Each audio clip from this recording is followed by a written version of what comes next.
Hello. Mama. Hello. Hello. Sorry, who is this? Where's the teacher?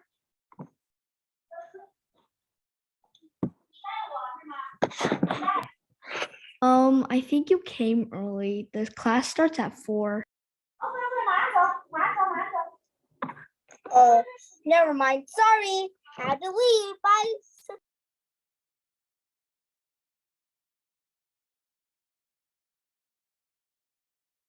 Sorry, but with the fleet.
Hello, everybody. Oh, we have a full house. Give me 1 second.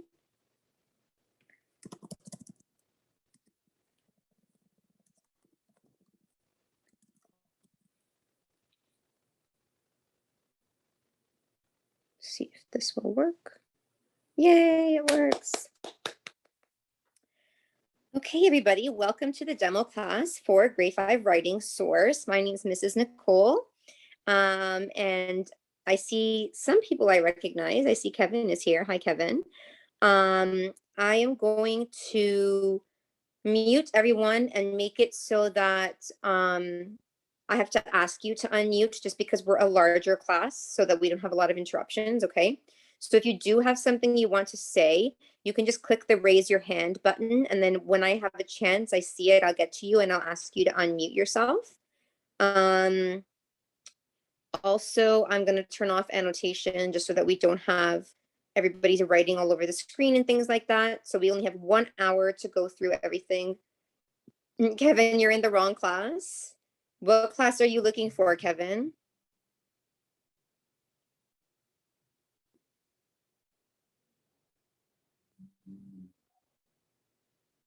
Yeah, there's a class with me at 4, sweetheart. Yes. This is the writing source introduction demo class. Oh, you came in early. Okay. Well, I mean, if you want to stay and do the demo class, you can, no problem. Oh, I see Leo. I've seen Leo before. Hi, Leo. So what we're going to do today is we're going to look at some important academic terms and what they mean. These terms are directly related to writing. Yes, I've seen you before too. And so we will discuss them and, make sure we know what they mean. We're going to talk a little bit about what the writing process is, because I think that's extremely important to know. And we're going to focus mostly on the pre-writing stage today. So if you don't already have these things with you, I would like for you to ask mommy or daddy, or maybe run over and grab a notebook or piece of paper, a pencil or pen, or if you prefer, a tablet or like a Chromebook or another device you can take notes on, okay? So I will ask you to take some notes while we're going through the presentation and through the class. And then I will ask some of you to share what you've noted, okay? So please have something with you that you can take notes with, okay? We're going to focus, like I said, mostly on the pre-writing stage. And we're going to talk a little bit about end punctuation with regards to grammar. Hopefully we'll have time at the end to do a little short Kahoot together, reviewing all of the information that we covered today. So to start off, we're going to look at academic vocabulary. So the words that I really want to focus on today are process, mastery, peer, and trait. Okay, these are the 4 words I really want to focus on. So what is a process? A process is a set of steps that have a certain outcome. If some of you have done, I'm not sure if it's grade 3 Wordly Wise, I can't remember now. But if some of you have done one of the Wordly Wise classes, sorry guys, give me 1 second. Hold on, I'm having a crisis. 1 minute.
Sorry about that, guys. I have a babysitter here today and there was a little crisis I had to go help out with. Okay, so again, these are the words we're going to focus on. So if you have done the Wordly Wise classes before, you probably would have heard this word process. So the process is, or a process is a series of steps towards a certain outcome. So for example, you can have the process of making a tasty snack. So if you have the process of making a tasty snack, that means you're describing step by step how to make it. So for example, if I tell you how to make a cake, right? I can say something like, first you need to gather all of your ingredients. You'll need eggs, water, oil, flour, etc., sugar, right? Next, mix all your dry ingredients in one bowl. So if this is, yes, a recipe, but because I'm explaining to you step by step how to do something, it's also a process, okay? Then we have mastery. So you show mastery of a skill if you use it well. So if you, for example, have studied piano for a very long time and can play lots of different songs on the piano, then that means that you show mastery of that skill. All right. And when you're learning to do something new, you may not quite have attained mastery yet, but you will get there. You will get to the point of becoming a master. A peer is someone that's usually in your same age group, but is also a synonym for the word friend. So usually someone you feel quite friendly with. And a trait is a special feature that makes one thing different from another, meaning we all have what we can call personality traits or characteristics. Those are synonyms, okay? And a personality trait is something that might make me different from you, but someone else might also have it in common with me, right? So it's these kinds of aspects or qualities about a person that make them who they are. So traits can be things like funny or silly or smart or friendly, right? These are all traits. So our learning goals for today, by the end of today's class, I'm hoping that you should be able to do these things. So you can tell yourself, I should be able to, yes, Leo, some people have tan skin and some have brown skin. That's not a personality trait, that's a physical trait. But yes, it is a trait. That would be a physical trait that's different, right? Like our eye color, our hair length, those are all physical traits. So by the end of today's class, you should be able to identify end punctuation marks, so the period, exclamation mark, and question mark. Use end punctuation marks correctly in a sentence. Identify what the steps are in a writing process, or in the writing process, I should say, and demonstrate understanding of the first step of the writing process, which is pre-writing. So what is the writing process? So I'm going to zoom in for a second so you guys can see better. This is the writing process, okay? So there are 5 steps: pre-write, write, revise, edit, and publish. You read the book, that's great, Leo. So to pre-write means you get your topic and you collect some details about it and plan on how you'll use them, okay? So sometimes you might be given a very specific topic, and sometimes you might be given a very general topic. If you're given a general topic, you have to decide what you're going to talk about more specifically within that topic, okay? So you can do all kinds of things here, which we will explore more today. But you can do free writing, you can do word webs, you can do Venn diagrams, you can do outlines, you can do all kinds of things that will help you decide and organize how you will write for your topic. The second step is actually doing the writing. So doing the writing, first we have to create what's called a first draft. This is where you get all your ideas down on paper in the order you want to say them. And it's a first draft, so it doesn't have to be perfect, okay? This is where we just kind of write everything as it comes, and then later on, we'll have a chance to look at things that we maybe want to change or fix or improve. Then we get to the revise section. So the revise section is reviewing your first draft and changing the parts that might be confusing or incomplete. So we're not really looking at grammatical errors or anything like that at this point. We're looking at things like, is it well organized? Does it flow nicely? Did I include all of the information that I wanted to include, as well as all of the information that I am expected to include? If you're given a rubric, this is probably where you'll be kind of comparing to your rubric. You'll definitely look at your rubric before you start writing.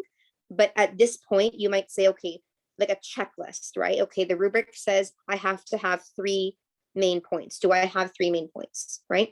The rubric says I have to have a concluding sentence. Do I have a concluding sentence, right? So you'll kind of do like a checklist at this point and check that content-wise, everything that should be in your paper or in your paragraph is there. Then you'll edit. So editing is where the difference between revising and editing. Revising, like I said, is you're looking at the content of the paper.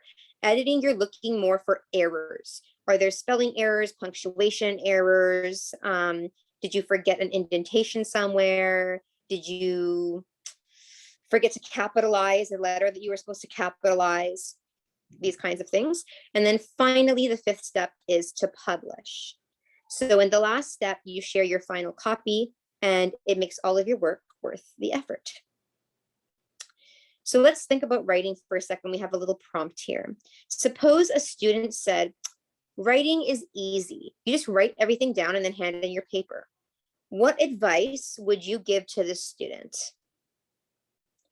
So anybody, if you could raise your hand, if you have an answer, what advice would you give to the students?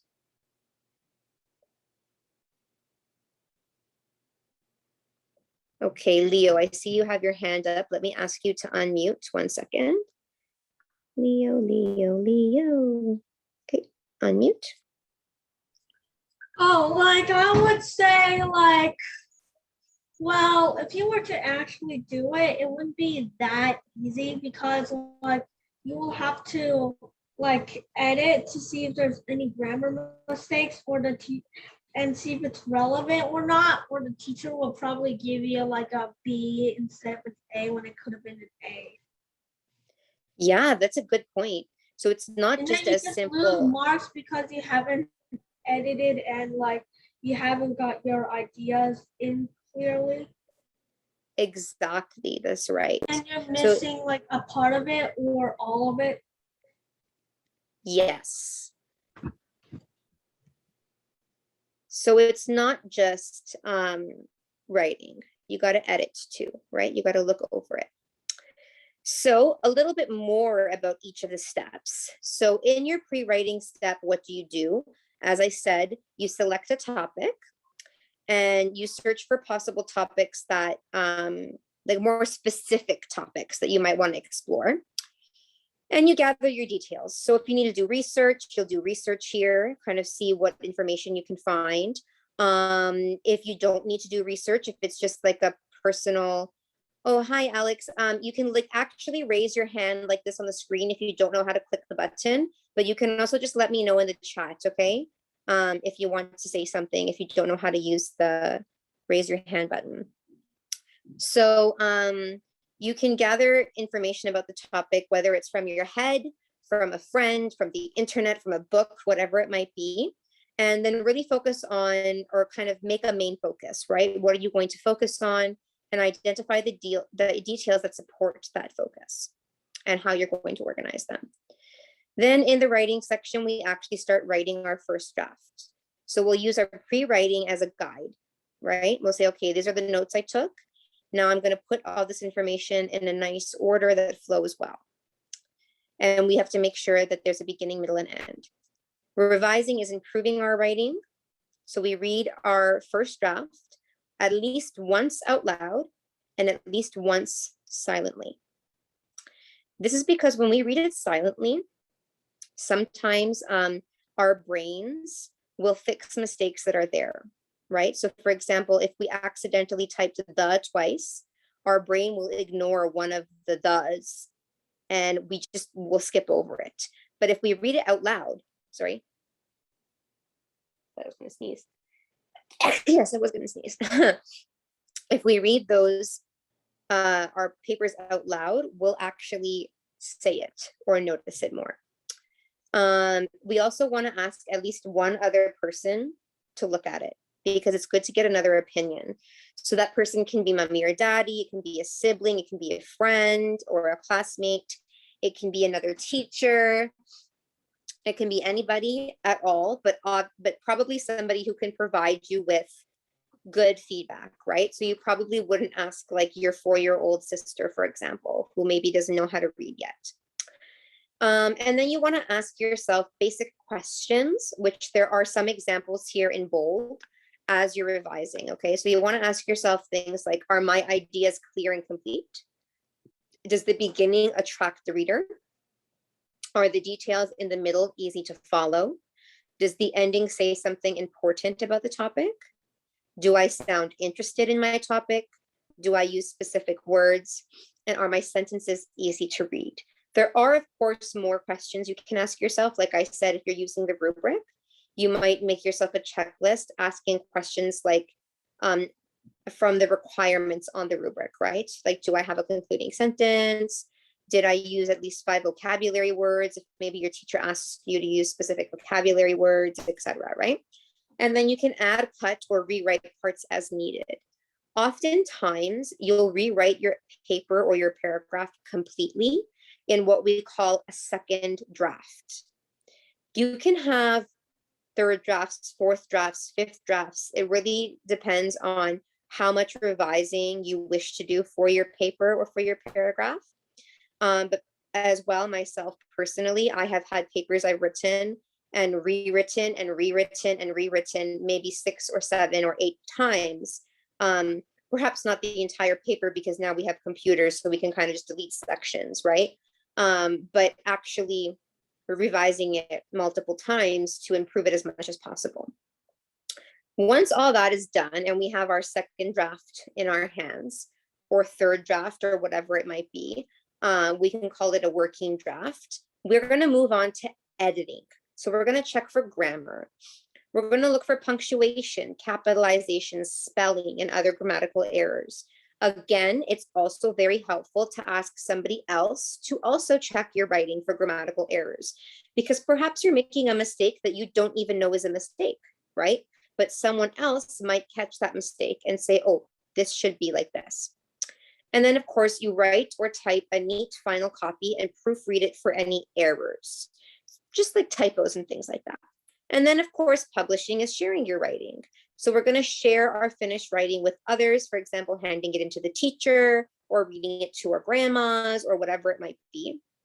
And then we'll decide if we will include the writing in our portfolios or not, because we can also have writing portfolios. Leo, you said you had something you wanted to say. Like sometimes you can backtrack, right? Yeah. Like when you revise and then you're like, oh my gosh, it's so messed up. Back to the drawing board. But yes, you can it's do kind of that a too. nasty surprise when you're to the edit part and then it's like back to it, and then you figure out it's so messed up that you're like, okay, back to the drawing board. I need to 100%. You're right. That is pretty well. Worst case scenario, when you're about to finish editing, you figure out your writing is so messed up. You go back to the drawing board. Worst case scenario. Well, this is why we revise multiple times, right? Because if we waited till the end to revise, that would happen quite often, and that wouldn't be very fun. And yeah, back to the drawing board or really. And like sometimes and this is kind of psychology and it's kind of weird, but humans, we're pretty proud of ourselves. And like sometimes when we read it in our brains, we tend to skip mistakes and we tend to like figure out, like point out other people's mistakes more than we point out ours. That's what the brain does for some reason. You're absolutely right. It's proud. true. Thank you for sharing. Absolutely. I think part of the reason our brains do that is because we know what we want to say, right? Because it's our thoughts that we're putting on paper. So even if we kind of miss something written down on the paper, our brains fill in that empty space because it's our thoughts, right? Whereas another person reading it can't fill in that empty space because they don't know what you're thinking. So let's look and focus on pre-writing, okay? So pre-writing, for example, Max was given the following assignment: write an expository essay that explains something that is very important to you. So that's a pretty general topic, right? Something that is important to you. Lots of things could be important to you, right? So now Max has to think, what should I write about? Okay. So what he did is he did free writing first. He said, let me just take some random notes for 2 minutes or 3 minutes, whatever pops into my head about what's important to me. So he said, many things are important to me. I love sports, especially soccer and baseball. Of course, my family is important to me. My mom helps me in all kinds of ways. And how could I live without my friends? Steve is, and then Max decided, you know what? I'm going to write about the importance of my friends, because he knew that his classmates could identify well with this topic. So step one was his free writing. We're in the pre-writing stage, but the first thing he did was free writes to decide what is important to me, okay? Then he picked, friends are important to me. That's what I'm going to talk about. Now he needs to gather some details. So Miss Lee, Max's teacher, helped the class think of different strategies to explain their topic. So she gave them a list of 6 strategies right here, okay? And she said, pick 4 strategies from this list of 6. So Max picked these: define the topic, explain what the topic means to you, share what other people think about the topic, and show the topic in action. So he gathered details for his essay by looking up the word friend in a dictionary and in a thesaurus and defining what a friend is. He also thought about what the importance of friends is to him in his own life. And he asked other people in his life what they thought about friends. And he took notes of all of these things, okay? So we're going to practice this now. We're going to look at a topic together. We're going to look at the topic slightly more specific of my dream pet. Okay. So I'm going to give you 2 minutes. I'm going to put a timer on. I'll let you know when to write whatever comes to your mind whenever you, when you hear the words dream pet. I will also take notes and then we will share with each other. Okay. So give me 1 minute to set up my timer. Everybody get out some something to take notes on. Okay, cancel. 2 minutes, and we're going to start in 3, 2, 1.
We've got about 30 seconds left.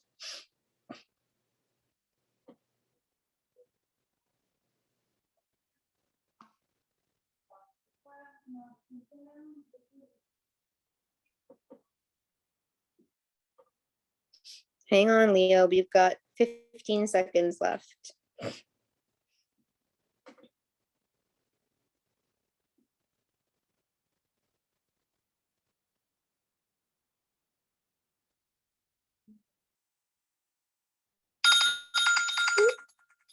Time's up.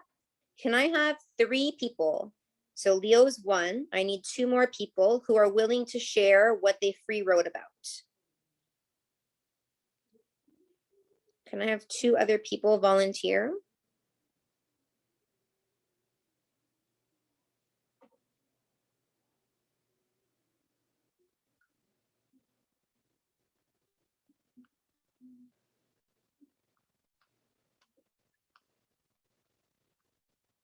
Do you guys not know how to do the raise your hand button? Alex, I know you said you didn't know how to do the raise your hand button. Would you like to share as well?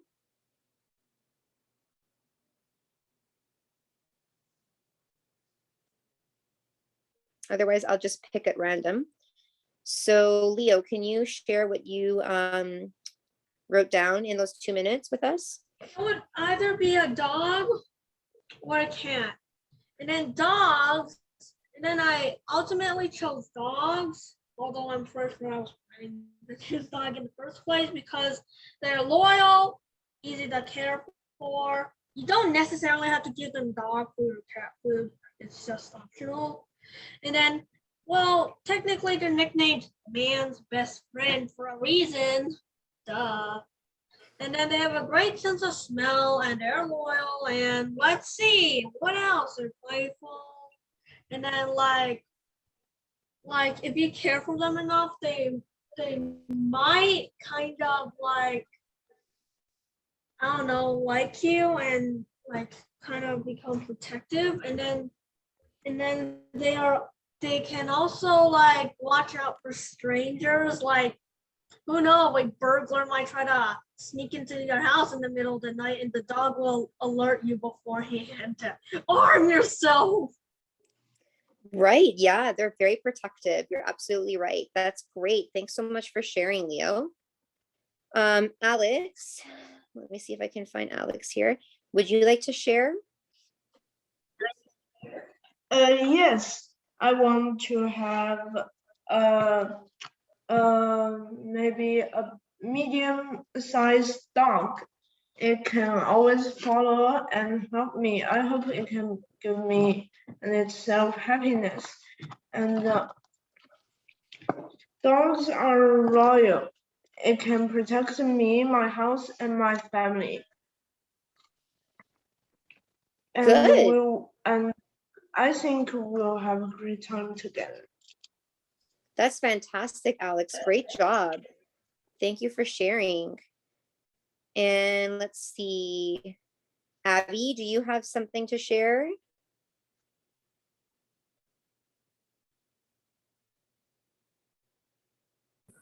Yeah. My dream pet is a bunny, a soft, cuddly bunny. I could play with it when I am bored, and I could feed it.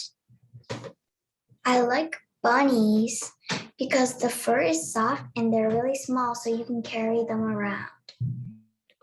Oh, that's great. Good job, Abby.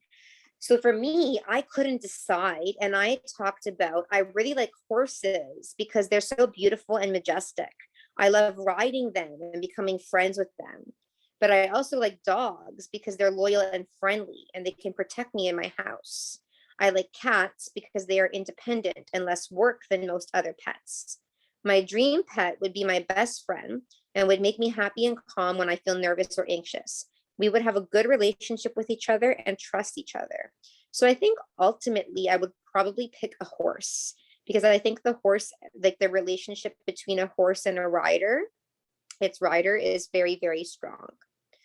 So let's use some of Max's strategies. We're going to define the topic, my dream pet, explain what the topic means to you, share what other people think about it, and show the topic in action. So let's start with defining the topic. What's a pet? What's a dream pet? And what exactly would your dream pet be? Yes, Leo, 1 second, honey, go ahead. You know, like some horses actually have such a strong bond with like the rider, they actually don't trust anyone else to ride them and will try to throw them off somewhere. I know. I used to do horseback riding, and it's true. Some of them are very, very connected to their own riders. So let's define the topic. What's a pet and what's a dream pet? What is that? So what is a pet? Can anybody tell me what a pet is?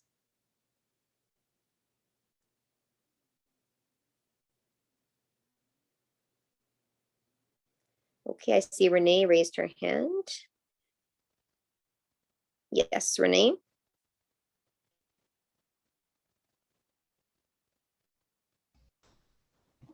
A pet is like an animal that can like be your own pet, like that stays at home with you. Yeah, so a pet is an animal that stays, that lives in your home. So it is what we call domesticated. Domesticated, right? It's not a wild animal. What is a dream pet then? What does it mean when we say dream pet? Leo? Oh, so technically this, I'm gonna tell like 3 wild animals. If we try to keep them like and pet them, they'll probably try to bite your fingers off and try to pet them or something. They might have rabies. And then there are domesticated animals, pets that are used to living in your home and won't try to, and maybe won't try to bite your hand off when you pet them or something. And okay. And then dream pet will probably like, well, the name says it all. It's the pet of your dreams. Yeah, so and it's like, the pet. Although I'm not planning to have any pet anytime soon, if I'm gonna have a pet anyway, it would be a dog. Why not? Yeah. Yeah. So the Why pet that not? you would really like to have is a dream pet, right? The one that you imagine having that you want so badly. Ivan, did you want to add something?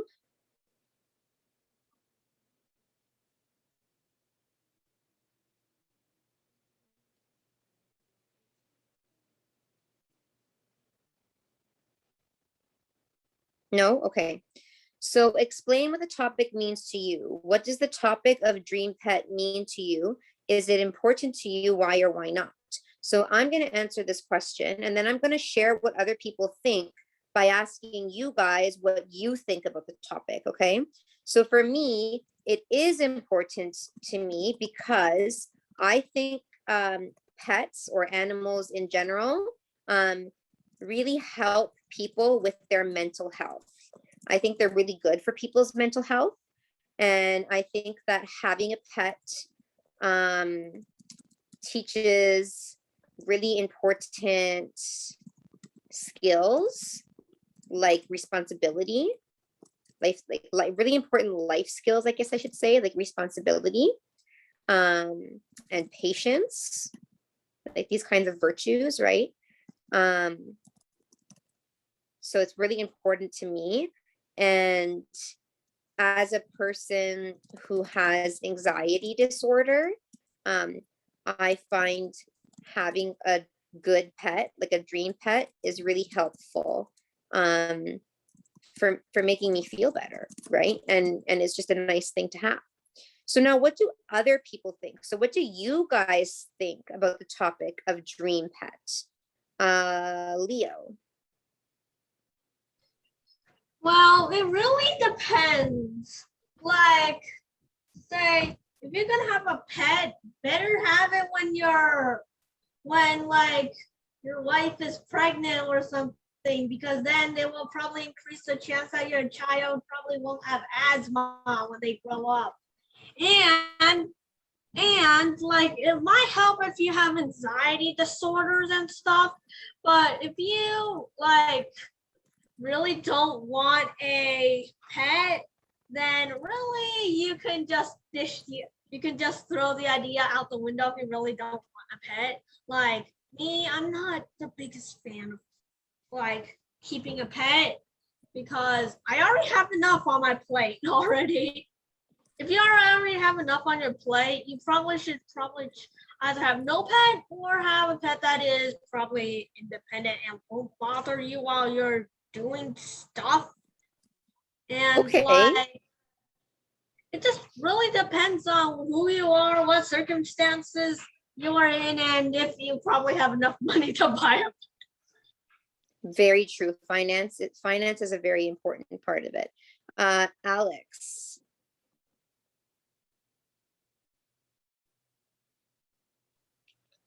What do you think?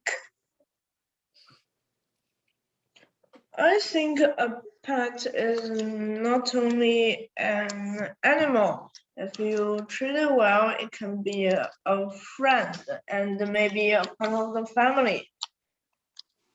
Oops. And it sure can relax people. It's like having a friend who can always accompany you. Good. So you're never alone.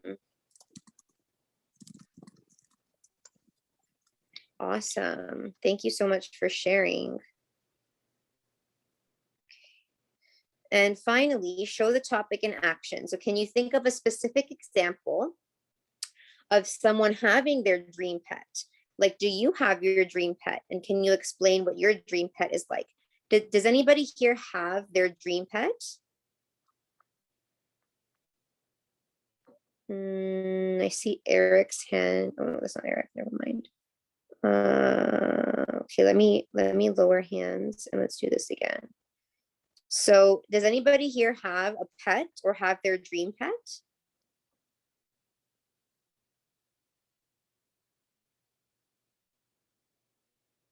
No, nobody?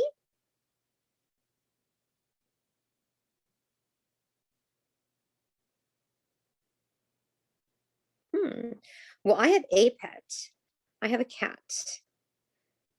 Oh, Karina has pet goldfishes.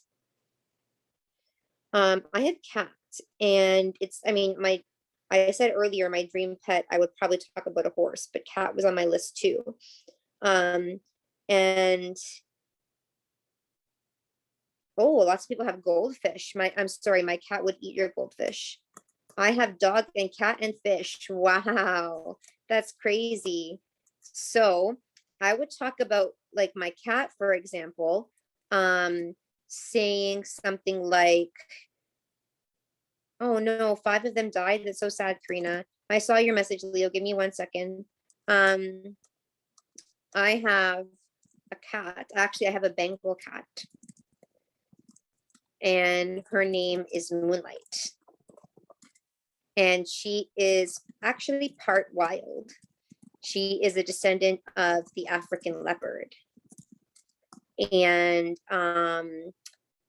it's fantastic because if I don't feel well one day, or I'm sad about something, she will come and cuddle with me and purr on my legs or in my face sometimes, and she makes me feel better. So it's really nice to have her around. Leo, you said you wanted to say something.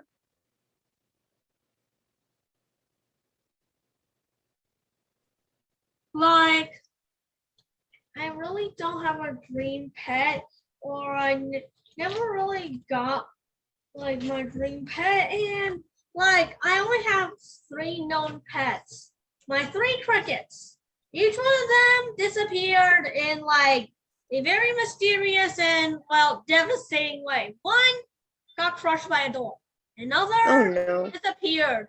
Another died somehow and got thrown out the door. Oh no. Crickets are, Like, I think, like one got crushed by a door, another disappeared, and another disappeared again. are crickets considered good luck in Chinese culture? Well, I don't exactly know about that, but they could tell you the time. Pretty cool. Thanks for sharing. But I don't know how to do it. I read it somewhere, and I don't know if crickets give you good luck, but like there is a Chinese story about a boy, and he lets his crickets sing to the flowers every day, but then the flowers never grew because the seeds were roasted, and then he told the truth, and then he became the emperor of China or something. It was a story, so. Thanks for sharing. Okay. So now we have some notes on our topic, which will help us write our first draft. But before we get into writing our first draft, because today, like I said, we're focusing on pre-writing, I want to look a little bit at some important grammar, and that is ending punctuation. So these are our major ending punctuation marks. We have a period, a question mark, and an exclamation mark. And in these lovely boxes over here, we have some explanation of what each of these is and what they do. So periods come at the end of complete sentences or statements. The statement simply states something. That's why it's called a statement, right? So it's not said with any kind of enthusiasm or emotion. It's not asking a question or looking for confirmation. It's just stating something, stating an opinion, stating a fact, stating a description, etc. Question marks are called question marks because they come at the end of questions. This is why we need them in writing, okay? Because when we speak, when we ask a question, the intonation of our voices rises, right? So we would say, for example, have you eaten yet? Right? It goes up. Or do you have your dream pet? Right? At the end of the sentence, it goes up. Well, if you're reading something, there's no intonation, right? So we need to know what the author is expressing. 1 second, Leo, okay? We need to know what the author is expressing. So the author will use question marks to show on paper that this is a question, okay? Exclamation marks, on the other hand, are for when someone exclaims something. To exclaim usually means to say something with feeling, right? So we're saying it with some kind of force or strong feeling. It could be that you're shouting at someone. It could be that you're excited about something. It could be that it's an interesting fact or something. But you're really trying to show some emotion when you're stating with an exclamation mark, okay? They're also often used for interjections. So interjections are those parts of speech that are usually one word that indicate like surprise or something like this, right? Oh, like something like that, right? Oh, at the end of oh, you would have an exclamation mark, okay? Because you're indicating a feeling with an interjection. And onomatopoeia. So onomatopoeia is the words that we use to represent sounds in text, especially if you're reading a comic book, you'll see things like bam with an exclamation mark, right? Whoosh with an exclamation mark, crash with an exclamation mark, right? Because these are loud sounds, right? So the exclamation mark in these cases may not be indicating any specific kind of feeling, but they are indicating that it's being said with force, that it's very loud, all right? Leo, you wanted to have you said you had a comment?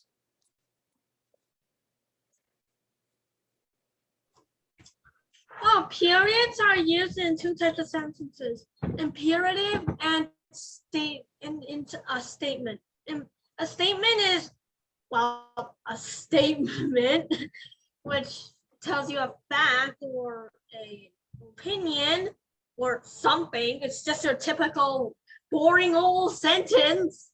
And then your imperative is like an order, like please please flush the toilet when you're done using it. And you're stop. right. And then a question mark is intuitive, and it like is used in a question, your regular question. And then exclamation mark is like exclamatory, like, and then like yay, I'm done for today. And like, and done, and done. Goodbye. That's right. Now, the only thing I would say there, Leo, is that yes, you can use periods with imperatives, like orders, if they're polite, right? If someone is saying, please close the door, please flush the toilet. If someone is ordering you in an impolite way, like, I don't know, come or get out, right? In those cases, you would use an exclamation mark because the person is probably shouting at you or showing anger or some other kind of emotion in their speech. So how do we know if a sentence is a complete sentence? Because we can only use this end punctuation if the sentence is a complete sentence. Well, a sentence is comprised of two main parts. These are the subject and the predicate. The subject is the actor or doer of an action in a sentence, okay? So for example, Steve watches TV all day. Well, who is doing the action? The action is watching. Who is doing the watching? Steve. Therefore, Steve is the subject of the sentence. The predicate is made up of the main verb stem and everything that comes after it. For example, Steve watches TV all day. Our verb is watch, right? He is watching TV. That's the action. Everything that follows after watches, so watches TV all day, is part of our predicate, okay? If either a subject or a predicate is missing, the sentence is no longer complete. So for example, if it said, watches TV all day, who watches TV all day, right? That is an incomplete sentence or a sentence fragment. If I say Steve, okay, Steve what, right? Again, incomplete sentence or a sentence fragment. So let's practice, okay? Here we have some paragraphs, or we have a paragraph, I guess I should say, two paragraphs, that are missing end punctuation. So the first sentence has been done for you. The start of the sentence has been capitalized here. And the end of the sentence, which is a question, has been given a question mark. Have you ever wondered who the very first Americans were? Now we have a bunch of other sentences that are missing capitals and missing end punctuation. I know we are a lot of us, but I would like for someone to at least try to annotate. So I'm going to turn on annotation, but please ask me before you use annotation, okay? Leo, I saw you raise your hand. Would you like to try to annotate this? Try to fix the mistakes? Yeah. Okay, you give it a I try. promise I will use it responsibly. Thank you. You give it a try. And then Eric, I see your hand is up. We have one other one coming up, so I'll let you try the next one, okay? So let's see in this, these, 9 lines, what we have. Yes, that needs to be capitalized. Sorry if it's very thick. Can you make it thinner? That's okay, no worries. How do you make it thinner? I think when you click on the pen icon, there should be like a different thickness of lines. Oops. I'm gonna, where's that? Pen? What pen? Wait, so where is the pen? You know when you're clicking to annotate right now, there's like you're clicking on like a pencil or something, right? Wait, when I annotate, there's the pencil? What do you click to annotate with? Oh, there's the pencil? Uh-huh.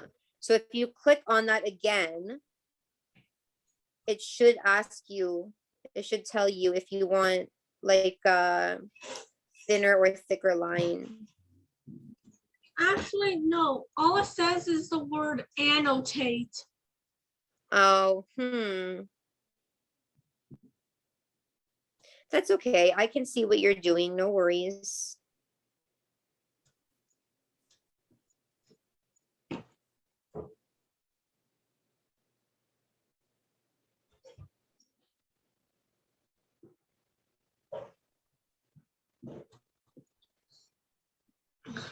I'm using a mouse.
Wait, is it okay if I use the exclamation mark at the it is too cool to for props?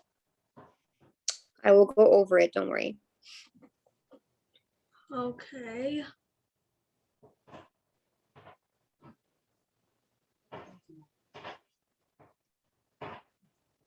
So, wait a second. I'm gonna mute my mic.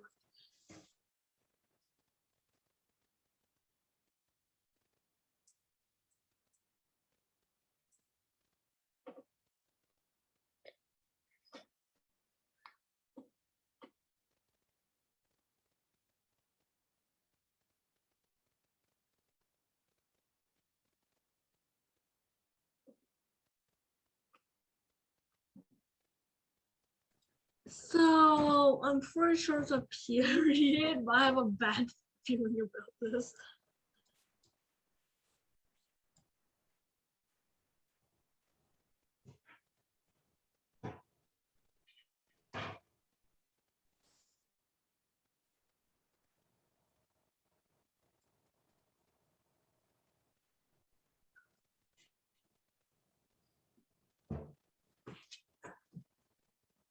Okay, so scientists that say they came from Asia thousands of years ago. I don't know if I would use an exclamation mark here because I'm not the person saying it. I'm relaying information, right? So scientists say they came from Asia thousands of years ago versus me saying, can you believe they came from Asia thousands of years ago, right? Like that's my emotion showing, whereas here I'm relaying information, so I'd probably use a period. At that time, land connected Asia to the part of North America that is now Alaska. Imagine that. So I feel like this is supposed to be this. Imagine that. People followed herds of animals across the land bridge between Asia and America.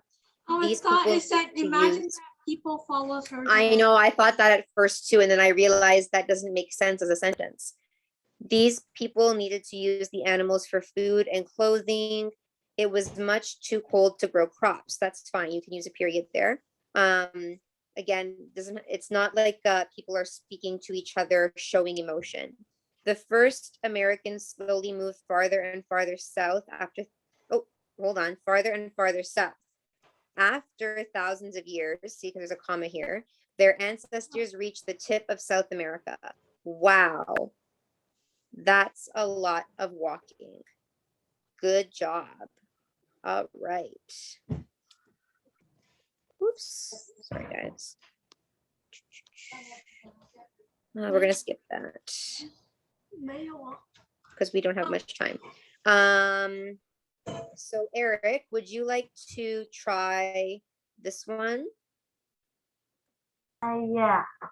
Okay, let's try to annotate this one. The first superhero, Superman, came on the scene in the 1930s.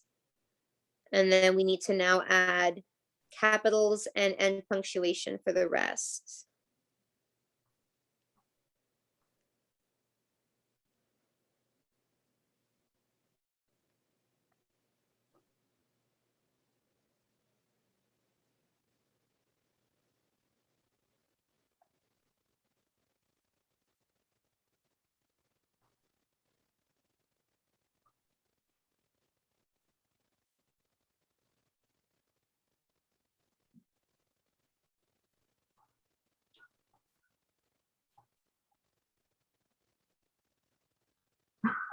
Okay, fine.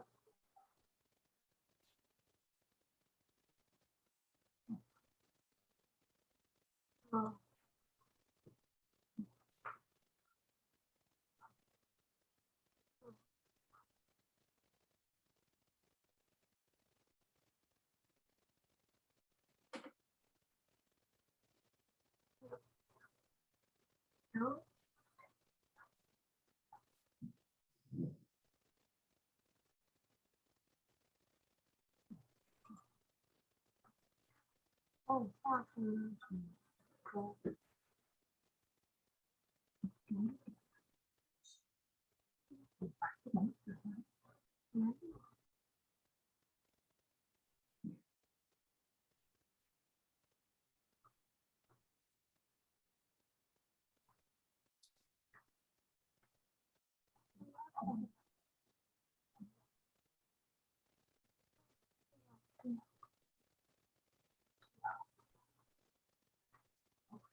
How's it coming, Eric?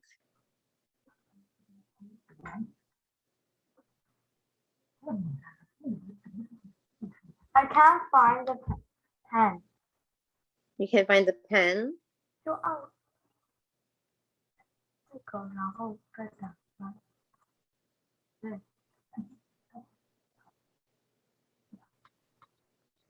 Well, this one is right.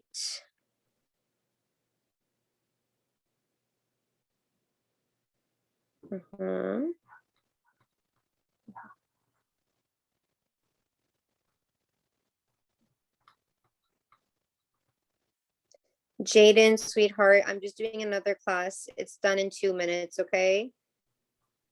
I'm going to start our class in 2 minutes.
Good job, Eric.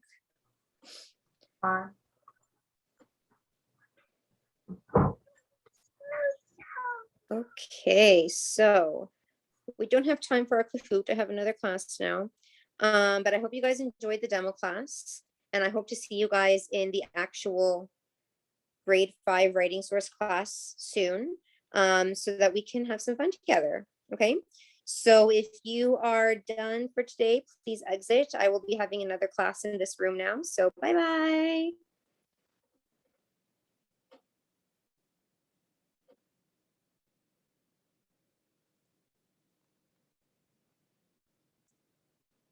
My peeps, give me 2 minutes. I need to run to the bathroom before our class, okay?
Hi, guys. So remind me, last week we didn't fully finish talking about summary writing, right? I mean, opinion writing. Yes, no, maybe. I think I allow you guys to unmute your, hold on.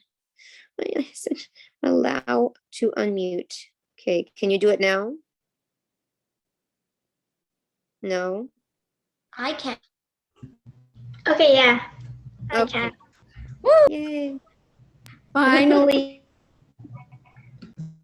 So we didn't cover everything about opinion essay writing last week, right? Yeah. And I didn't do it. What did we cover up to? I don't remember. I know we talked about, let me see. Wait, Wasn't there last week. Jaden wasn't there, I remember. I have a question. Yes. I last Kahoot, I won first place. So does that mean I don't need to do the vocabulary quiz? Yes. Oh, okay, that's good. So I think we talked about intros, but then we didn't really talk about body paragraphs, right? Is that right? I'm trying to check on Google Classroom. We're gonna start on the next unit, right? We are, yeah. I just want to make sure that I talk about, For the homework, finish talking about. for the homework, you say we don't need to do the idea map. Right, because I said we hadn't finished talking about opinion essay writing. So correct me if I'm wrong, but last week we talked about this. We talked about thesis. No, we didn't. We talked about only the introduction, right? I think so. So the body paragraphs and the conclusion we didn't talk about. Right? Yeah. Okay, so the body paragraphs, I'm going to start with that then. Whatever you put in your thesis statement, so whatever 3 reasons you had for believing whatever you're believing, will go into 3 body paragraphs. Each body paragraph will focus on one of those reasons, okay? And each body paragraph should follow this structure: an introductory or transition sentence, an introduction to or statement of your argument, a relevant and specific example, an explanation of that example, and a concluding sentence that relates back to your thesis. What is a specific relevant example? Relevant simply means it's related to your topic, directly related to your topic. And specific means it's either a statistic, a personal anecdote, a quote, or a fact that cannot be debated, okay? Oh, I forgot to clear my screen. The conclusion is your introduction backwards, essentially, but instead of having general statements, you're going to summarize all of the main points of your paper. So you'll have your thesis statement reworded, and then you'll have a brief summary of everything you covered, and then something to leave the readers to think about. Remember that in your conclusion, you should never include new information. There should be no new facts, quotes, statistics, anything, okay? Your conclusion is only summing up and wrapping up everything you've already said. So, for example, okay, we have a thesis that Loki is a good person because he's simply misunderstood. He loves his brother and the people of Asgard, and he ultimately does what's right. So my opinion is Loki is a good person, not that Loki is a bad person, okay? And these are my 3 reasons for believing so. So if I want to make an introduction for this example, I would first need a hook, something to grab the reader's attention, okay? Since I'm talking about Loki, I would probably use him in the hook because many people know this character, right? So I might say something like, Loki, oops, sorry, you can't even see that. Hang on. Loki, the god of mischief, is often viewed as a scoundrel and seems to bring chaos with him everywhere he goes, right? So now I'm kind of trying to get the reader's attention. I'm introducing the idea of Loki, but I'm also kind of grabbing the reader's attention by saying he's often viewed as a scoundrel, he seems to bring chaos with him everywhere, etc., etc. Then general statements would give some background information, right? I might say something, but who is Loki of Asgard, right? And then I would explain that he is a character from the Marvel Cinematic Universe. He is first introduced as a villain, and later we are given more of his backstory or something like this. It's very simple, right? And then I would say, in my opinion, Loki is indeed a good person because, and then I would list those 3 reasons that I just stated before, okay? So this is my introduction. It's 1, 2, 3, 4, 5 sentences long. It's not that long, but it includes all of the required elements. Now, I started with something very specific.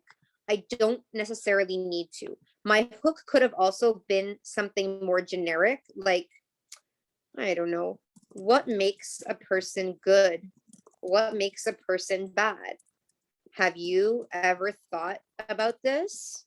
Right? So I'm asking the reader directly, what makes a person good? What makes a person bad? Have you given any thought to this? And then I would slowly transition into low-key, right? Like I would start with my general statement saying something about how many characters in books or movies can be presented in one way but turn out to be another way, or if they're dressed a certain way, we assume that means they're evil or good, or et cetera, et cetera. So there are lots of ways to go about this, and there are both very simple and also a little more complicated ways to go about it. So the first reason that I gave is that he's misunderstood and feels betrayed. So he's acting out of anger. So when I'm writing my body paragraph, I need to introduce this idea, right? So I want to transition. So I would say, first of all, or something like this. First of all, Loki feels betrayed by his father, Odin, and therefore acts rashly out of anger and hurt, something like this. Okay, so I'm introducing this topic that Loki is not really a bad guy. He just feels betrayed, and so he's acting rashly. What's my specific and relevant example? I might give an example of, let's see, when he tries to banish Thor, he tries to get Thor out of Asgard so he could be king, right? So he puts a plan in motion to kick out his brother Thor from Asgard, so that he can become king because he feels it is rightfully his place. So I might explain this in detail, right? I might give a quote from the movie. I could give a quote from the movie here, something that he says. I could paraphrase something from the movie. I could look at an interview with the actor for his character and what his thoughts were on the scene, et cetera, okay? Then I'm going to explain the example. So how does this example prove to me that Loki, or prove to the reader that Loki is acting out of anger, that this is not truly how he feels, okay? And I think that I can explain this by saying, you know, he just moments before he finds out he's adopted, and Odin has lied to him for probably thousands of years, because remember that these gods live for thousands of years, right? Hundreds of thousands of years. So he's been lied to for a significant period of time, and was never taught about his true roots or who he is, right? So now he feels lost, and he wants something that he believes belongs to him, because he finds out that he was also the descendant of royalty in the frost giant world. So he feels like in both worlds he should have been given the kingdom, and he wasn't, and he feels betrayed. So he's just really, really angry and emotional. I might make some other comments, like, you know, relating to myself, maybe like a time that I felt betrayed, or a time that I felt very emotional, and how I just acted out of anger. And then a concluding sentence. So this ties everything back. So this would be something like, you know, therefore, Loki isn't really a bad person. He's a good person to whom bad things have happened, and now he is angry and lonely, and et cetera, and that's why he's acting the way that he's acting. And then I would do the same thing for body paragraphs 2 and 3. And then my conclusion would be my thesis statement reworded, a summary of the main arguments, and something to leave the reader to think about. Any questions about opinion essay writing? Anything that sounds confusing? No, we're all good. Okay, so let me get into today's presentation then.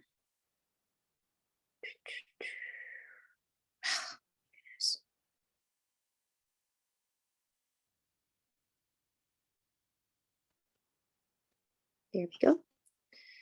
So we don't have to review this because we just talked about it. So the other thing I wanted to look at was revising your paper. So we can revise with arms, which means we add sentences and words. We remove something that might be confusing or irrelevant. We move, so we reorganize words or sentences, and we substitute by changing words and sentences to make them sound better. So you just get rid of mistakes, you read it over, you can probably ask somebody else to read it over for you as well. And then you kind of change whatever needs to be changed to make it more seamless, okay? So for example, do you think zoos are important? I think zoos are important, although zoos aren't always important. This is the person's introduction. How can we fix this introduction? Because there's quite a few things wrong with this introduction.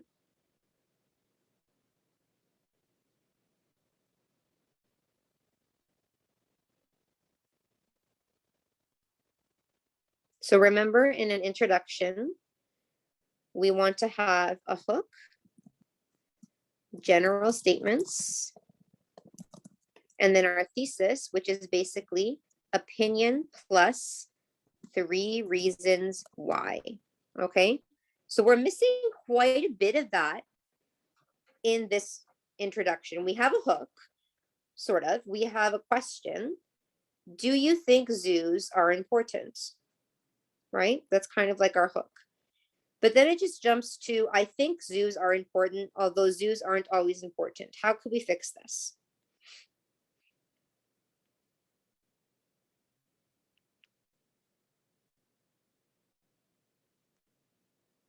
Do do do do do do do do do do do do do do do do do.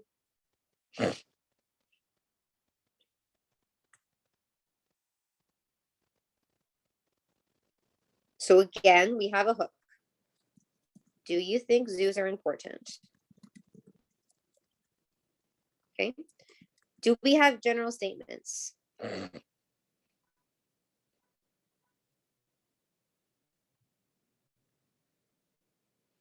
No, we don't have general statements. We don't have general statements.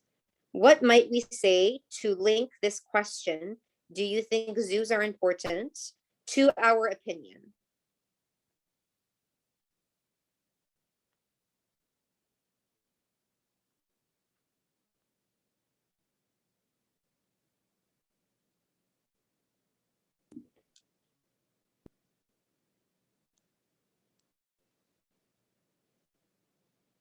Come on, Kevin, try. Sorry, I was trying and I forgot the question. What's the general statement we can use here? They save and protect animals. Okay, so we can talk about what a zoo is, right? So zoos are places where wild animals or sometimes endangered animals live and are taken care of. People can come and visit them. Can come visit them and learn about them. Okay, now the opinion. What is this person's opinion? Does this person think zoos are important or no? Yes, this person thinks zoos are important. So I think zoos are important. Why? Because, so our first reason is given here. First, zoos are important because they save and protect animals. So what's the first reason? Because they do what? Save and protect animals. Because they save and protect animals. Okay, then we would need two other reasons, which we don't have listed here. But I mean, we could say because they save and protect animals, they breed endangered species. They breed endangered species, and they help people learn about animals or something like this, okay? So that would be our fixed introduction, right? Can you see the difference between, do you think zoos are important? I think zoos are important, although zoos aren't always important. And do you think zoos are important? Zoos are places where wild animals or sometimes endangered animals live and are taken care of. People can come visit them and learn about them. I think zoos are important because they save and protect animals, they breed endangered species, and they help people learn about animals. Which one sounds better? The second one, Yeah, the second one. Why? because it has like more details instead of the first one. It has more details, and it's also more opinionated, right? Like this part over here that says, I think zoos are important, although they aren't always important. Like you're not really stating your opinion. You're kind of just like on the fence, right? That's not helpful. First, zoos are important because they save and protect animals. The text states that the Philadelphia Zoo is to study and protect animals throughout the world. Ooh, that's a weird sentence. Okay, how can we fix this sentence?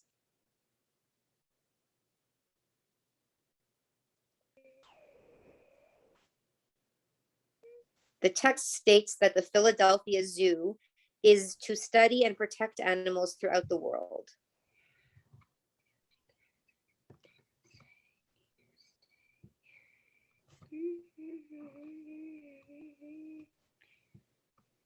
What do you think this person means?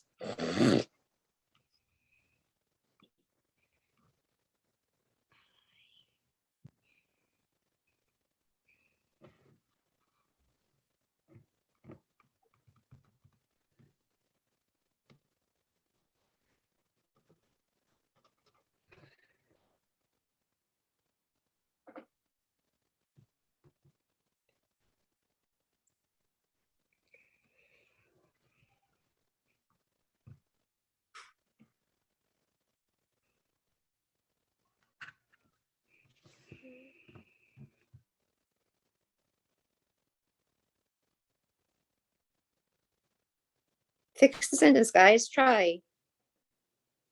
Or at least identify what's wrong with the sentence. Where is it weird? What's wrong with it? Jaden? Maybe they could fix it to the text states that are from Philadelphia Zoo are used to study and protect the animals throughout the world. Yes, we're missing that word of this is the purpose, right? This is what it's used for. So the text states that the Philadelphia Zoo's purpose, maybe, that's what it does, is to study and protect animals throughout the world. Good job, Jaden. Okay. So how to make a complete sentence. This is going to be fun. Really got to focus on this, okay, guys? Because there's a lot of technical words here. There are a number of ways to make a complete sentence, but what's most important is that a sentence has a subject and a predicate. A subject is an actor or doer of a sentence, okay? Who's doing something? What is happening, right? That first noun of the sentence, that is the actor or doer of the sentence, okay? The predicate is our verb, which is our action word, and everything that comes after it, the rest of the explanation. All right? So what might come after it? It depends on the sentence. We could have a sentence that's just a subject and a verb. It's very simple. Something like, Kevin is sleeping. I know you're not, but Kevin is sleeping. Kevin, subject. He's the actor. What's he doing? Is sleeping. Subject, verb. That's it. Done. Complete sentence. Okay? But some verbs require what's called an object. An object is the receiver of an action. So when someone is sleeping, we don't receive any action. We just are or are not sleeping, right? However, if we kick, we are kicking something. If we read, we are reading something, right? So some verbs need an object. For example, Panya is watching a movie. Okay, now we have our subject is Panya. She's the one doing something. What is she doing? She is watching. That's the verb. She is watching. But what is she watching? If I just say Panya is watching, you're going to be like, okay, what's Panya watching, right? Well, she's watching a movie. That's our object. She's watching a movie. Yes, Renee, you have a question? No, I was gonna say like the answer in the end. Okay.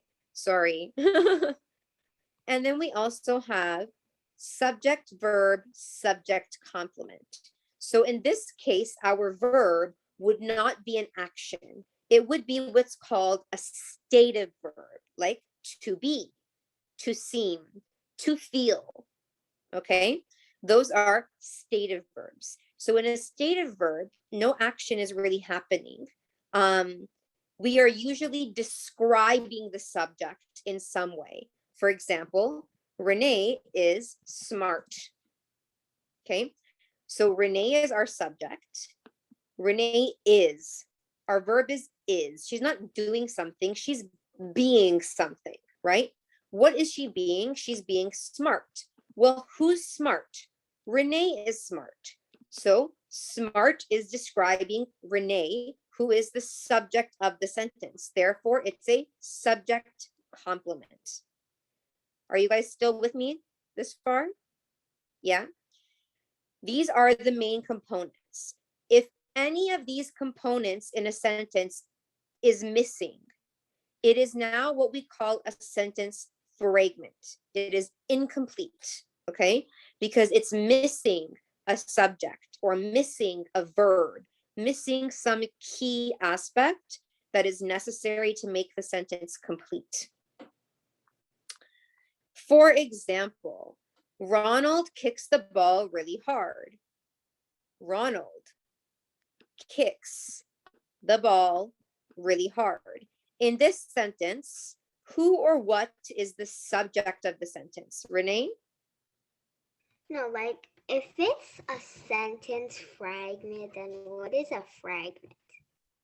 Like fragment means part, a small part.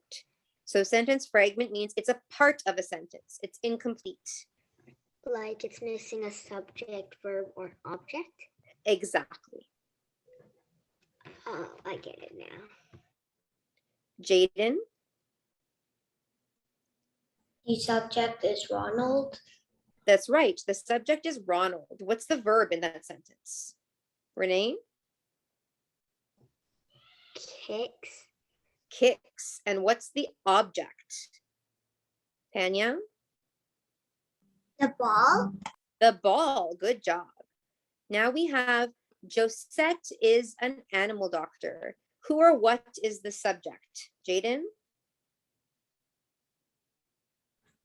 Joseph. Josette. What's the verb? Panya? Is. And we have now a subject complement. What's the subject complement? Renee? An animal doctor? An animal doctor, that's right, because Josette, animal doctor is describing Josette. She is an animal doctor. And then we have Julia is sleeping right now. Who or what is the subject of this sentence? Panya? Julia Julia. And what's the verb, Renee? Is sleeping. Is sleeping. Now, right now is what we call an adverb, right? It's telling us when she's sleeping, right now.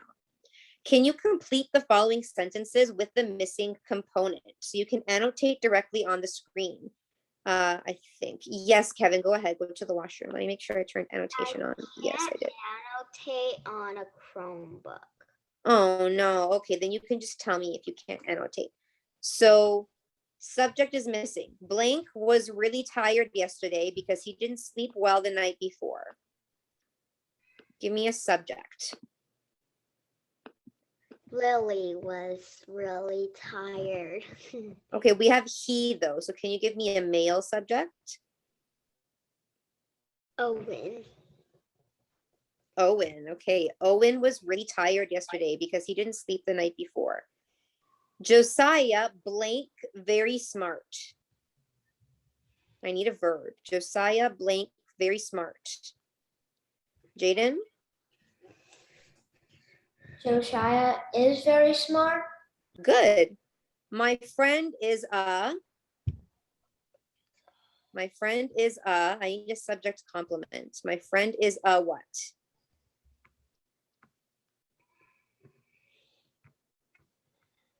My friend is a.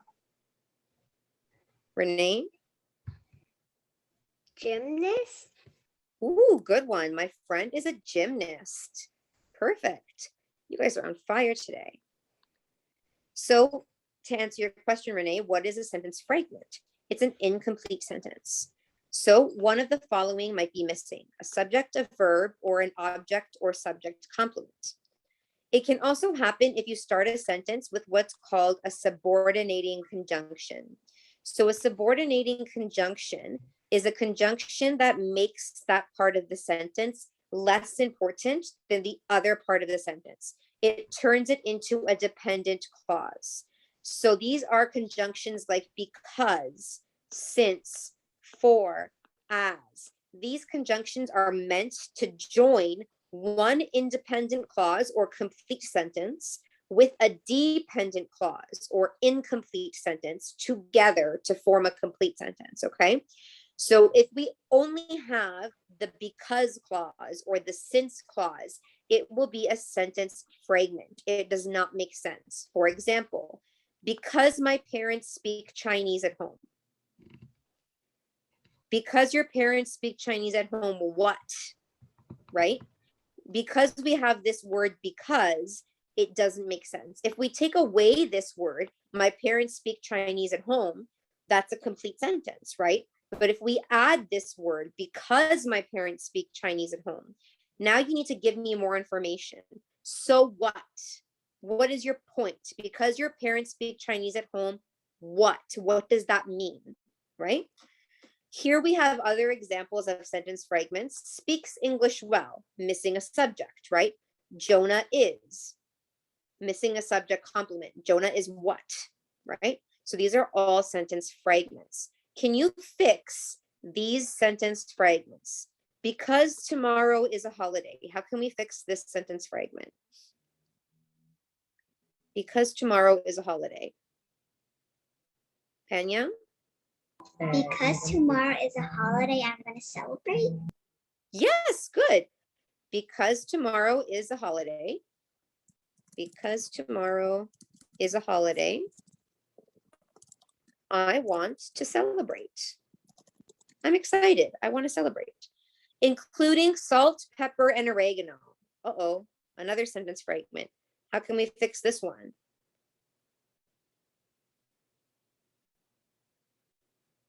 Including salt, pepper, and oregano. Panya? I included salt, pepper, and oregano in the recipe. Yeah, I included, so we can change the words, salt, pepper, and oregano in my recipe, right? For sure. Mary had, oops, what did Mary have? Renee? Mary had an ice cream on the way home. Good. Mary had an ice cream on the way home. Perfect. I think I have an idea. You have an idea? Mary had a little Yeah, little the song came into my head too. Went to school yesterday. Uh-oh, we're missing a subject. Who went to school yesterday? Kevin went to school yesterday. Okay, Kevin went to school yesterday. So we've now fixed our sentence fragments.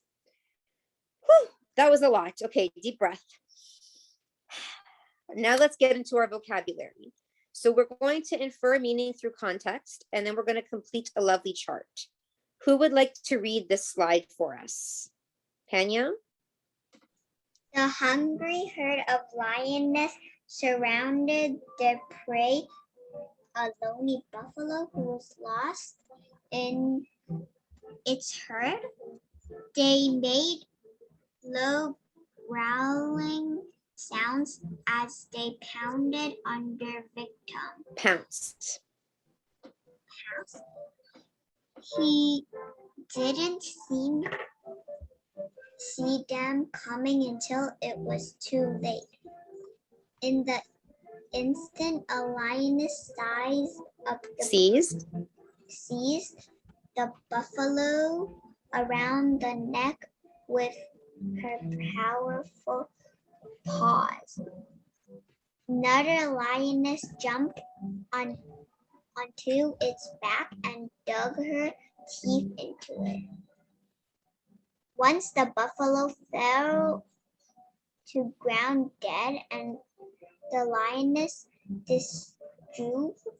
distributed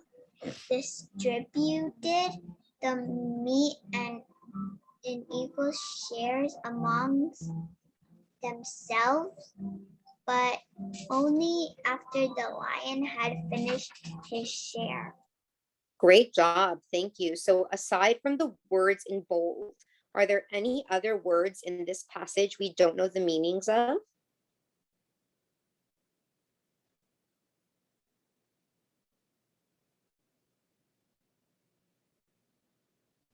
No.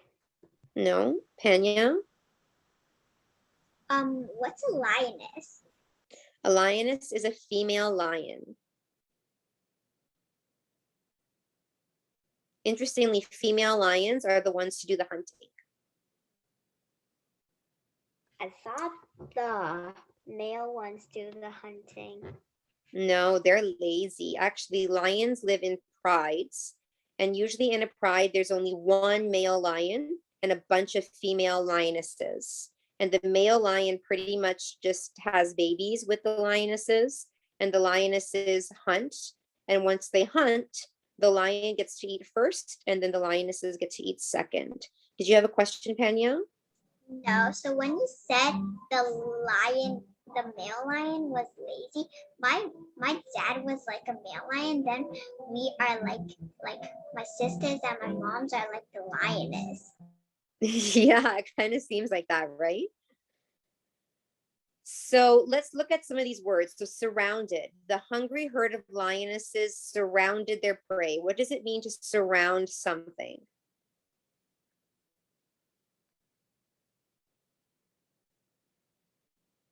Jaden?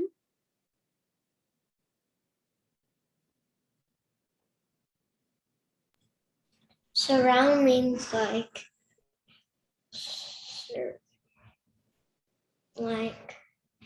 you are, like there are some things all around you. Yes, all around you, right? So you're covered from all sides. There's something all around you. How about victim? They made low growling sounds as they pounced on their victim. Panya? I think victim means like the food. Yeah, in this case, it's the food, but a victim is basically the person who's being, or the thing that's being attacked, right? He didn't see them coming until it was too late. In an instant, a lioness seized the buffalo. So in an instant, what's instant? Renee? Instant means like now. Now, right away, quickly. And a lioness seized the buffalo. What is seized?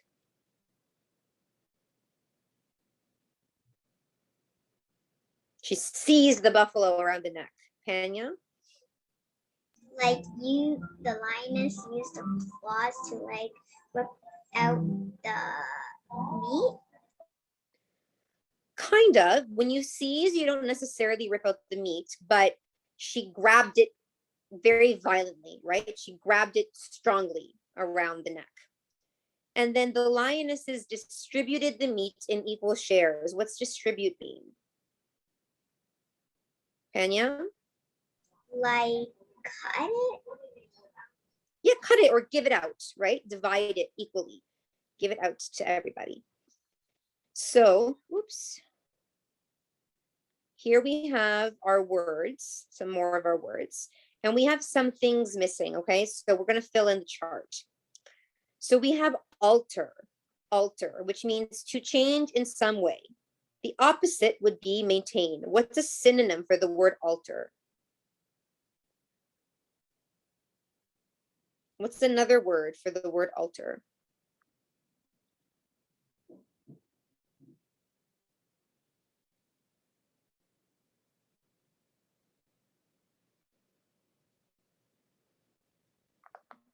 Look at the definition and look at the opposite. The definition is to change in some way, and the opposite is maintain. Rosalind? Change. Change. Change would be a synonym. Confuse. So a synonym for confuse is befuddled, and an antonym is clear. What is the definition of confuse? What does it mean to confuse someone?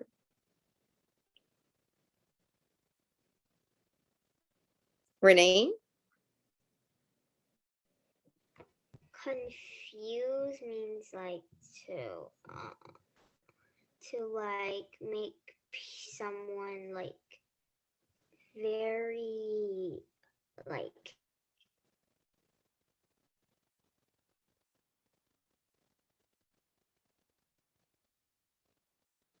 Oh, I can't hear you, Renee. I don't know why, but the mic was muted. So like if like you were doing your homework and you were on one question that you were confused on, like you didn't know how to do it. So it means to make it unclear or unknown. Eject, to force or throw out, force out or throw out. A synonym is expel. What would be an antonym? So it would be the opposite of eject.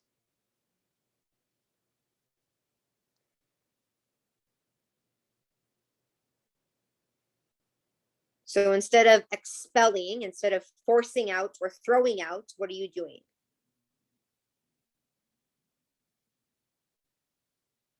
What's the opposite? Panya? Make it to come. Yeah, well, what's the one word? If something comes to you, you Pull it. keep it. You keep it. Embrace, to hold closely in one's arms. So that means to hug. What's the opposite of hugging?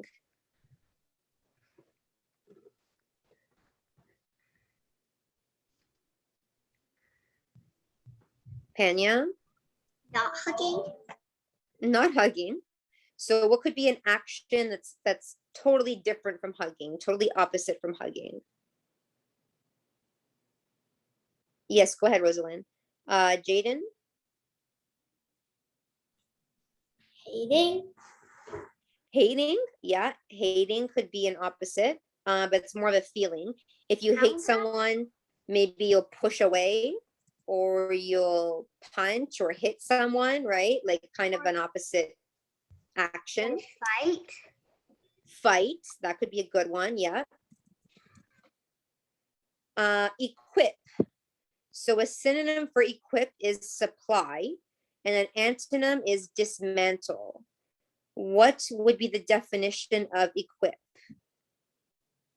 So if you're supplying someone with something.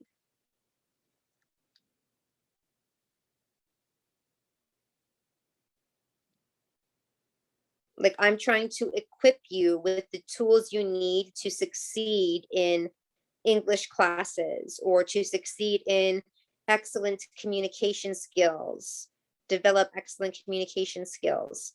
I'm equipping you. Pena?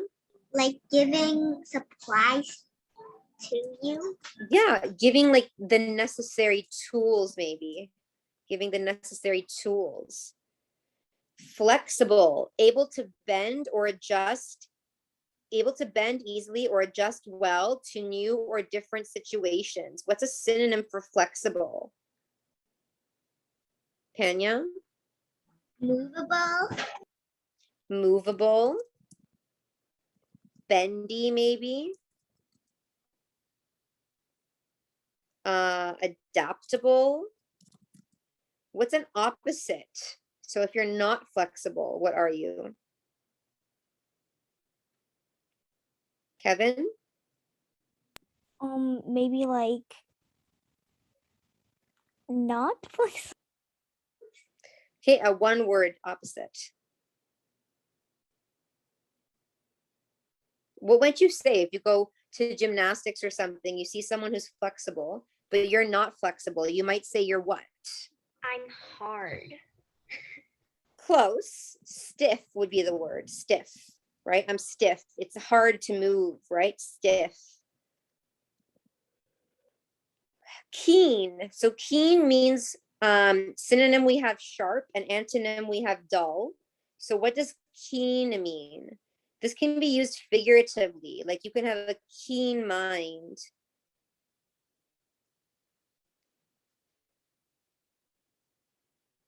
If I say you have a keen mind or a sharp mind, what does that mean?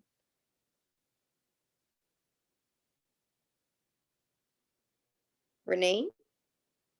Like your mind thinks very quickly. That's right. Yeah. So you're maybe smart or quick-witted, right? You're able to kind of think of something on the spot. Then we have a limp. So a synonym for limp is stagger. There's not really an antonym. When you see someone walking with a limp, what does that mean, Kevin?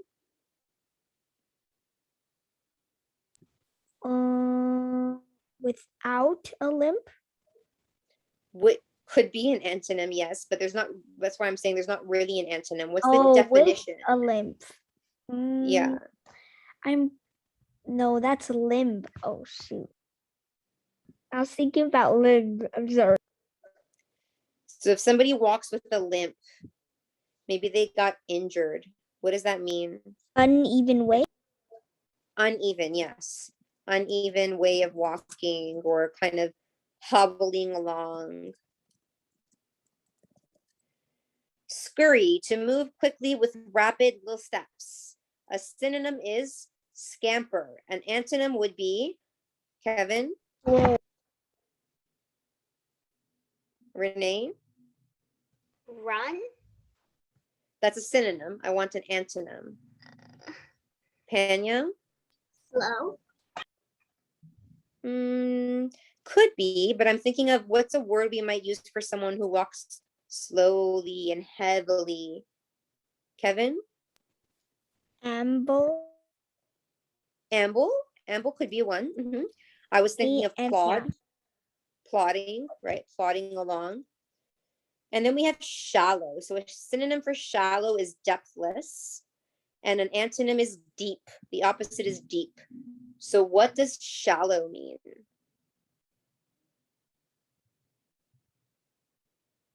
Shallow. Like you might have the shallow end of a pool. Pena? Like not deep. Yeah, pretty much like not deep. Ooh, guys, there's some thunder happening over here. I'm hearing boom, boom, boom, boom. You guys have thunder where you are? No, it's sunny. Oh Very man. sunny with no sun. Here it's like, I think a thundercloud is coming over my house. Okay, anybody here ever watch Harry Potter? Yeah. Can you match the Harry Potter spells to the correct vocabulary words? So the spells are veraverto, confundo, and flipendo. I've What? seen this before. So confundo is confused. Verto is elect. Nope, veraverto is not eject. Is alert? Alert? It's alter. Alter. What does And alter mean? flipendo, to change. Because if you remember, Professor McGonagall uses veraverto to change a animal into a water goblet, right? So she's changing. Confundo is used to confuse your opponent so you can escape. And flipendo is used to eject your opponent, to kind of throw them backwards so they can get away Oh, they from you. used it. I think they used it when they were in a room. Like all Yes. together beating the others. Yes. Practice. So are the word pairs synonyms, antonyms, or unrelated? Embrace and accept. Synonym, antonym, or unrelated? Embrace, accept.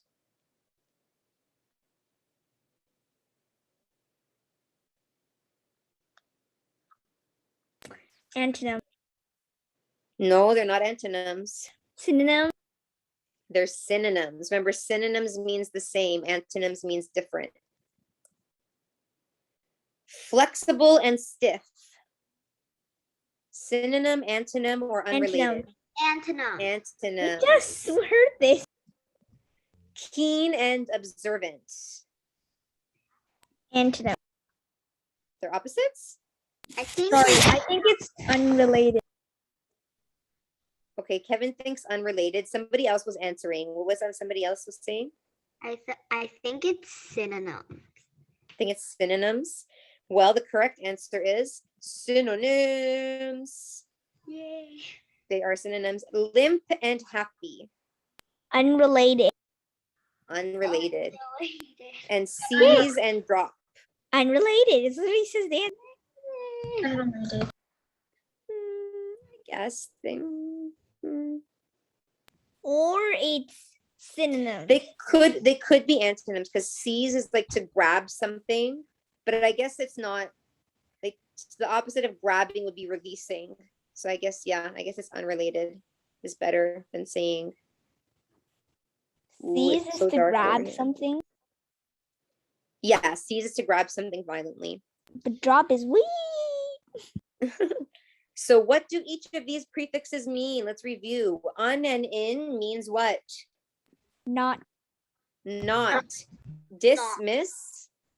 wrong. Pre. Before. Before. Yes. Re, Like redo. which Again. is again. And Again. X. After. All. Out. Out. What? What? What? Yeah. Okay, so here we have some definitions and words, and we want to find their prefixes and what they mean. To fight against. So the word resist, to fight against. What is the prefix in this word? Resist.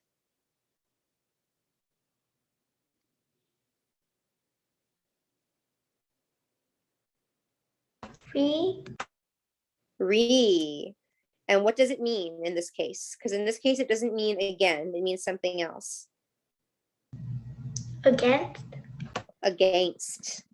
To bring out in the open, expose. What is the prefix here?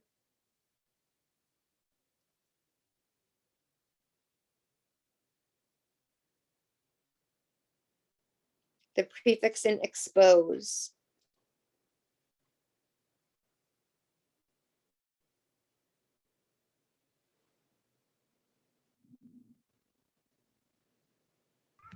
X.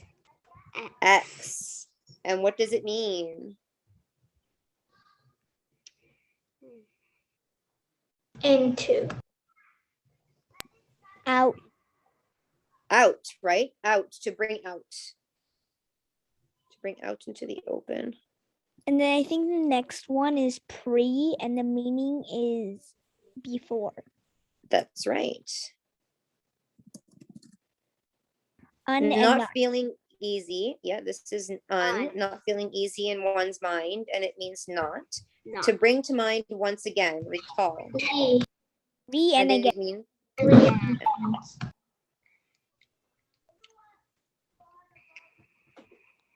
okay, now we have to go out of bounds, exceed. X. And it means Out. out. To go over, to correct, revise. Re.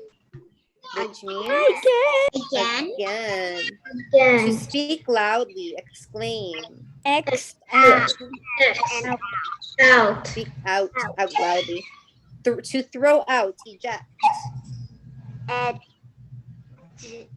What? In this case, it's just the E. They took out the X, but it means Out. out. Out. To say over again. Re and again. And again. You guys are on fire today. My goodness, I can't even keep up Yeah, with I know, you. right? Okay, hold on. Give me a second because it got super gloomy. I'm going to turn on my light. Someone's echoing. Yeah, so echoey. You guys might be able to hear thunder in the background. Boom. No, I can't hear it. It's so dark. Oh my goodness. Looks like nighttime. Okay. So, Open the light. It was like nighttime. yeah, it's so, my light isn't even that powerful because it's like a little desk lamp. So Wait, where do you even live? I live in Richmond Hill. No wonder why. That would It's raining there. It's raining there. What's that, sweetheart? It's Who was just speaking? I didn't hear. It was Rosalind. Rosalind, were you saying something, honey? Is it raining there? It's not raining yet, but there's lightning and thunder. So I think the rain is coming. Is Richmond Hill to Woodbridge very far? Are you in Woodbridge, Kevin? Yes. No, it's not. My parents live in Woodbridge. I used to live in Woodbridge. It's about 20-25 minutes. My mom said it's really far, like 30 minutes. Depends where you are in Woodbridge and where in Richmond Hill. Ironside Drive. Sorry? Ironside Drive. Is that close to Highway 7 or Weston Road? Probably 5 minutes. Yeah, so it's probably about 25 minutes from here. Okay. How about Oshawa? Oshawa's pretty far. Oshawa's probably an hour and a half from here. Yeah, my mom Ottawa? said it's pretty long. Yeah. So we're going to look at some clues about today's passage. What do you think it will be about and why? So it's called Armed but Not Dangerous. Another clue is that the Greek word for 8 is octo, and changing color to match surroundings. So what do you think today's passage will be about? I don't know. I think it's like an octopus.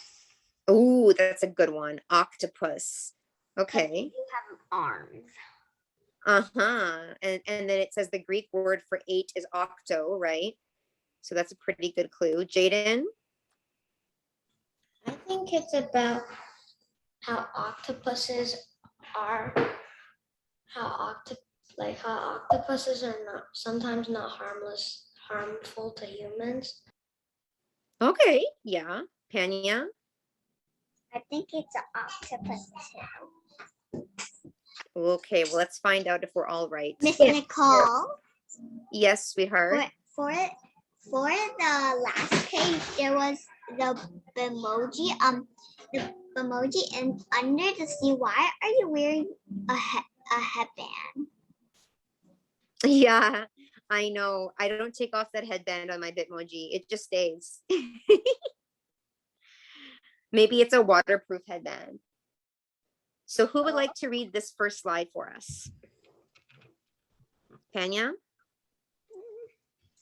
What has one head, 8 arms, and a disability to change from gray to green to brown? Here's a clue. The Greek word for 8 is Octo. octo. If you guessed octopus, you're right. The octopus lives in holes or openings in a rocky bottom of a sea. It protects itself from enemies by changing color to match its surroundings. In the seaweed, it could turn green. On the sand, it could turn brown. Against rocks, it can turn gray. For example, purpose of an octopus. Suppose an octopus. Suppose an octopus is attacked by a shark. In an instant, it can change its color to blend in the background. The surprised shark is left wondering where the octopus went. The octopus can also protect itself by Ejecting a large blob of black ink like liquid. This acts like a screen. The trick can confuse the actor into going after the blob. Meanwhile, the octopus has a chance to slip away. Good job. Oh my goodness, guys. It is literally pouring. Like I can see sheets of rain coming down right now. It is incredible. Okay, sorry, I got distracted. I love rain. Okay,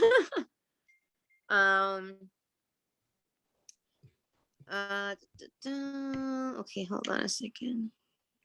I need 2, 3, and 4. I need 3 readers. So I saw Renee's hand up before. Renee, can you do 2? Kevin, can you do 3? And Rosalind, can you do 4? Okay, so Renee, number 2. An octopus has no bones, so it can easily alter its shape. It can then force its way inside empty shells or under rocks or into very narrow. The octopus's 8 rubbery arms are flexible. They can easily wrap around even quite small objects. Each arm is equipped with 2 rows of fleshy, deep-set suckers. These give it a powerful grip. The octopus uses its arms to seize other animals as they scurry along the seafloor.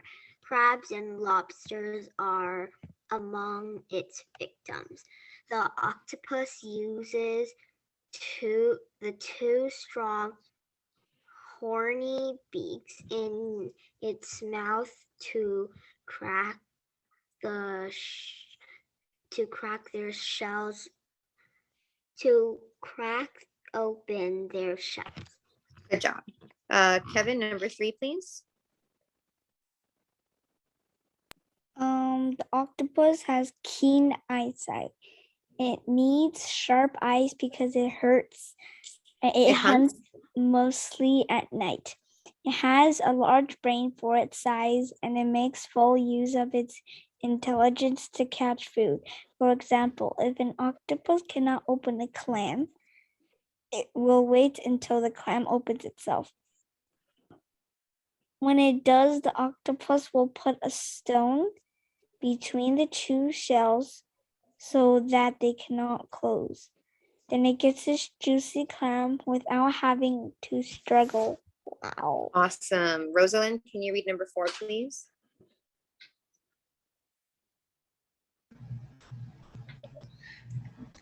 There are many different kinds of octopuses. They are widely distributed all Distributed. distributed throughout the world's oceans. They live mostly in warm, shallow water, not far from shore. The smallest ones grow to be no more than 1 inches 2 inches. 2 inches across. The largest ones live in the Pacific Ocean. They can grow to be 30 feet across. Their Width.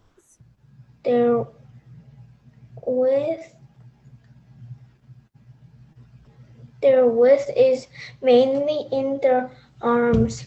Their bodies might be only 18 inches. Ooh, okay. Who hasn't read? Jaden, can you read this slide for us, please? If, when you're swimming in the Pacific, you venture too far from shore, you may find yourself in the embrace of an octopus. What should you do?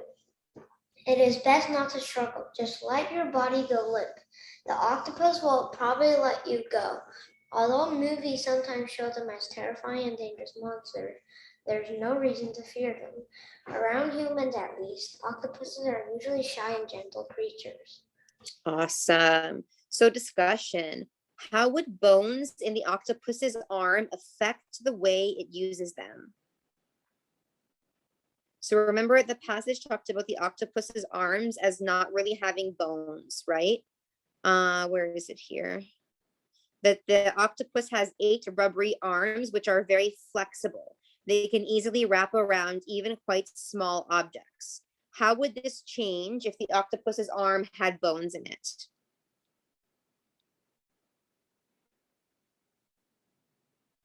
Renee? If it like had bones in an octopus's arms, like the arms wouldn't be like so flexible. That's right. They wouldn't be so flexible. And then it wouldn't be easy for them to wrap their arms around things. Why might a crab start scurrying if an octopus approaches it? Panya? Because the octopus is the crab attacker. Yeah, they eat crabs, right? So the crab would try to get away. Would you be in danger in an octopus's embrace? Explain. Jaden? You wouldn't, because octopuses are usually shy and gentle creatures to humans. And if they did embrace you, so if they did wrap around you, what could you do to stay safe? Jaden? It is best not to struggle. Yeah, you could just go limp, right? If you just go limp, chances are that the octopus will let you go. So the winner of today's Kahoot will please provide me with an email address so I can give you a prize. And it is a little bit trickier today, so good luck. But I'm going to open it now and then share my screen. So if you have your additional device with you, please take it out. And if you don't have it with you, please take a minute to go and grab it. Let me find it. Lesson 7.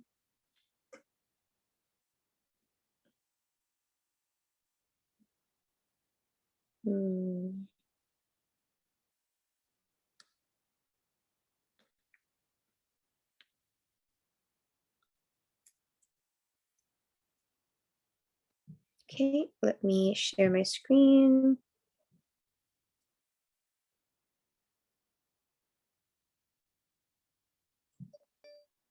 Okay. There's your game pin, guys.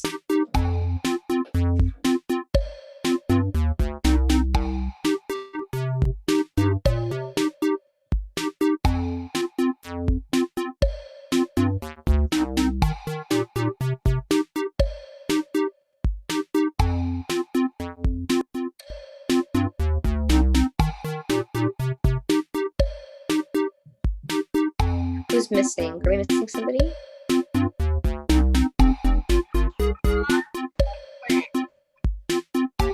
Oh, Rosalind.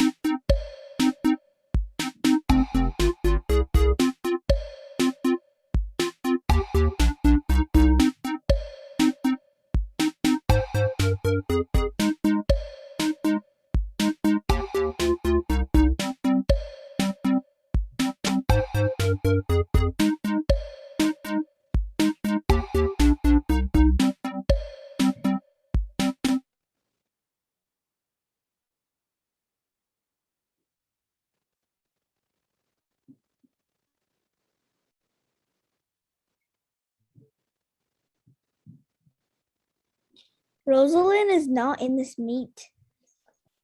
She's not? Yeah. She just left. And who's Oh. Alice? I'm Yeah, not who is sure. that? Maybe she got disconnected. We'll start and then she can join in if she gets connected again. She joined in.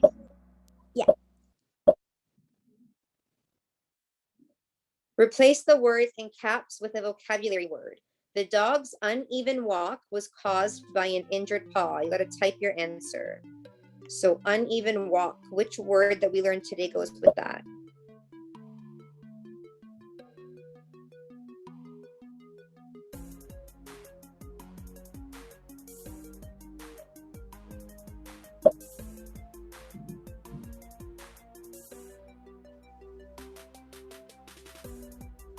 What do we do here? Type your We need to answer.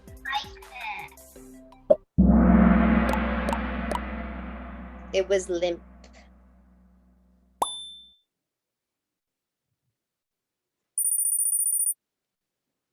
Replace the words in caps with a vocabulary word. I opened my arms and held my cousin, whom I hadn't seen in years. So this action, opened my arms and held my cousin.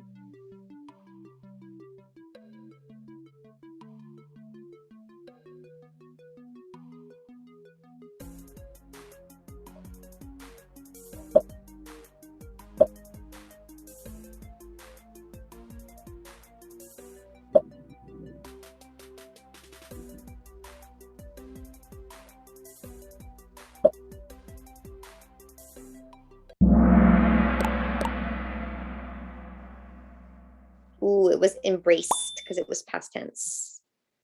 Tricky, tricky. Again, replacing the words. Stay close to the shore where the water is not very deep.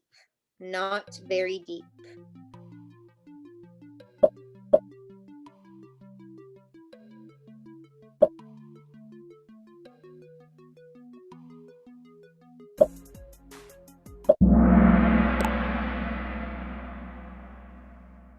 Yay, everybody got it.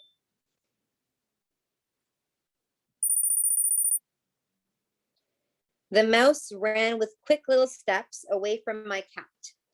Ran with quick little steps. Remember, it's past tense. Ran with quick little steps. Shoot. I did skirt.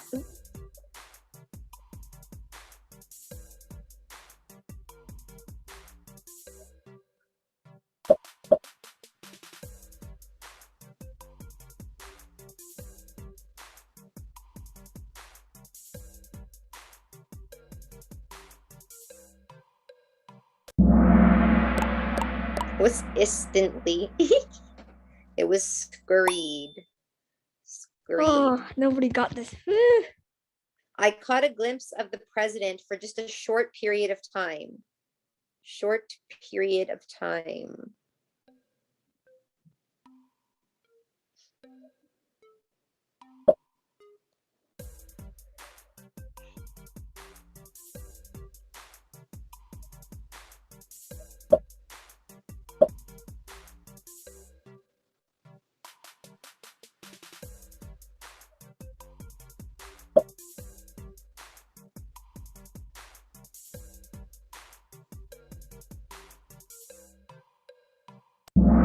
Instant. Who put It an was I? instant.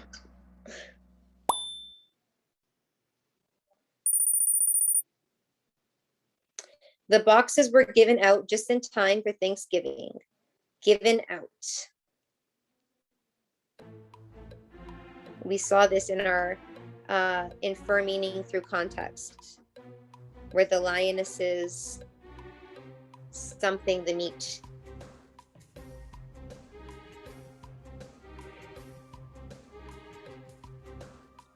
Nine, 8, 7, 6, 5, 4, 3, 2, 1. Distributed. Remember, they distributed the meat.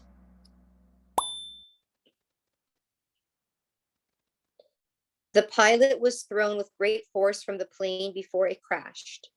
Thrown with great force. Again, it's in past tense, right?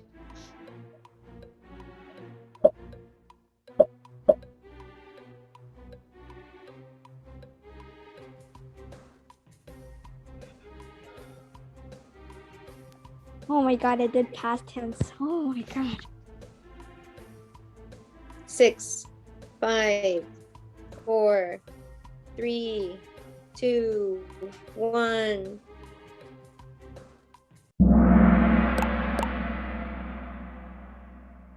Ejected.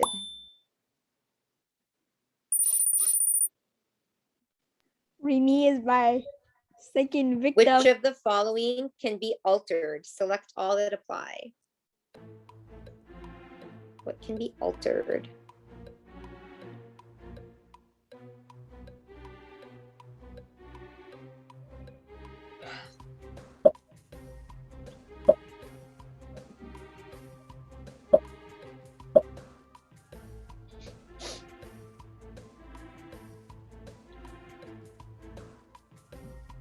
What does it mean by addresses hemline? The hemline of a dress is like the bottom of the dress, the hemline where it's stitched at the bottom. So one's plans and addresses hemline can be changed. You can't change today's date. It's always going to be today. And you can't change a person's birthday, right? That's just their birthday.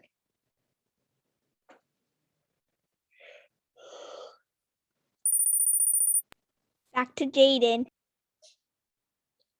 Which of the following are flexible? Select all that apply.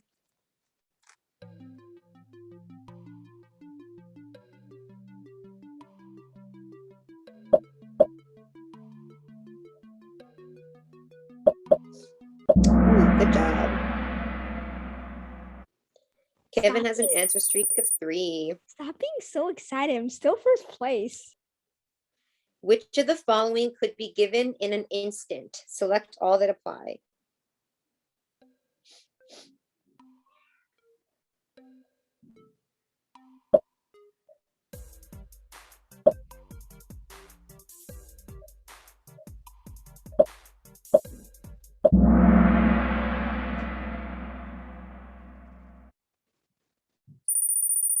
Guess it's back to Jaden.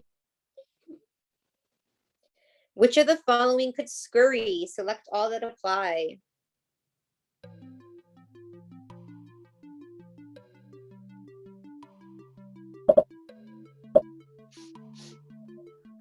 Ooh, good job. No wonder why I'm still first place. Which of the following could be seized? Select all that apply.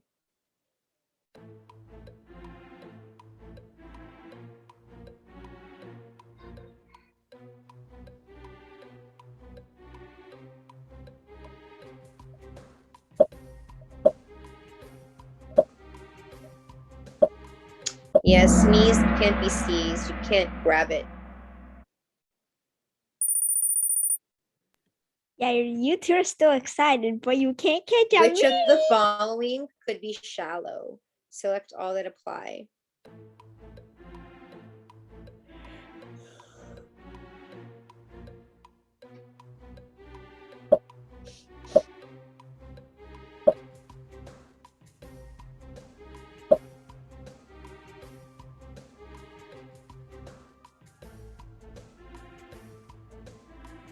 Yes. Ooh, Jaden has an answer streak of 6. How is a person's thinking shallow? Because it's not deep. Which of the following might be keen? Select all that apply.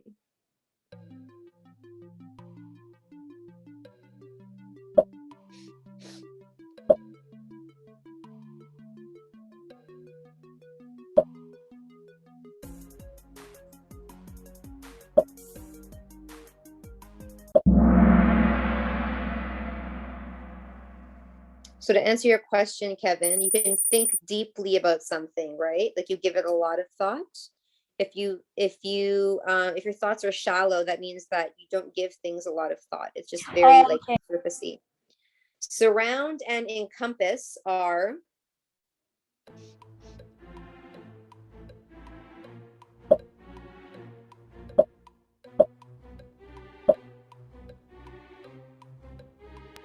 I predict that all of us are gonna pick synonym. I think it was an antonym. No, I didn't. You did synonym? ooh, synonyms. They're synonyms: surround and encompass. Be around something. I just guessed it. Shallow and deep are Everyone should know this. yes. Yeah, I guessed this. Fine. Everybody should know. Limp and firm are Synonyms, I think. Me too. I think it's synonyms. they're Wait, antonyms. Firm is like to be hard or strong. Limp is like weak and Wait, did Jaden the only one? I was the only one. flexible and adaptable are I was the only one that chose it. Lucky, but you're not lucky enough to get me. We'll oh, see. it's raining.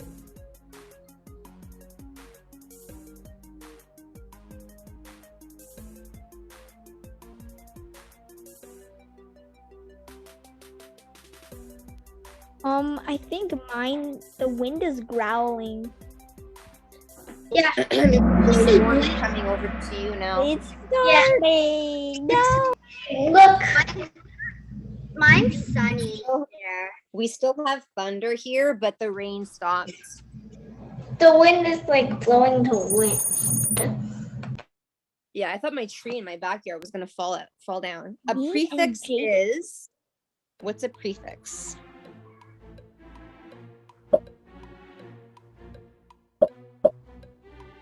Me and Jaden behind is 2000.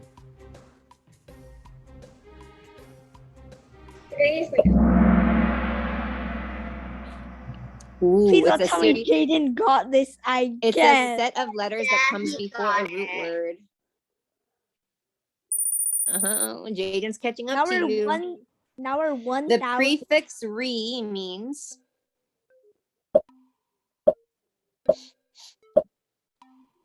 It's again, not again. again or against. Yeah. The prefix un means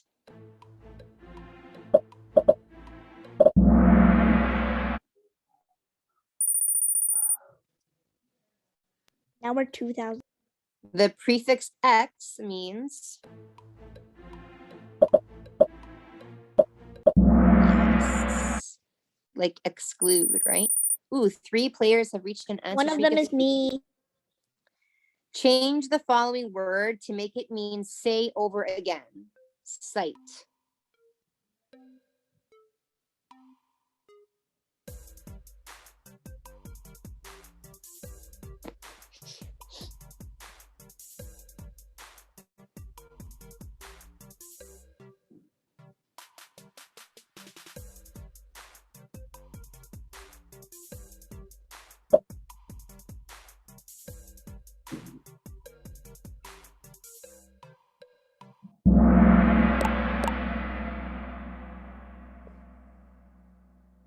Ooh, it was recite. What You does just that add mean? the prefix. Change the following word to make it mean speak out loudly. Claim. What does it mean? So you need to add a prefix, right? So claim is a saying of something. Speak Oh, out loudly. You need to add the prefix to make it mean that. No. I don't get it. Even What though I did it prefix? wrong, don't worry, I'll be still first place. It's exclaim, not reclaim. Exclaim. Oh.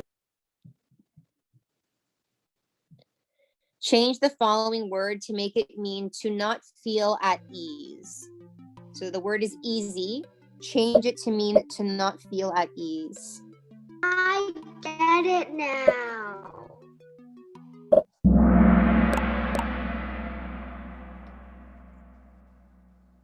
Yes, uneasy. You never beat me because we're apart 3,000. Change the following word to make it mean decide in advance. Determine.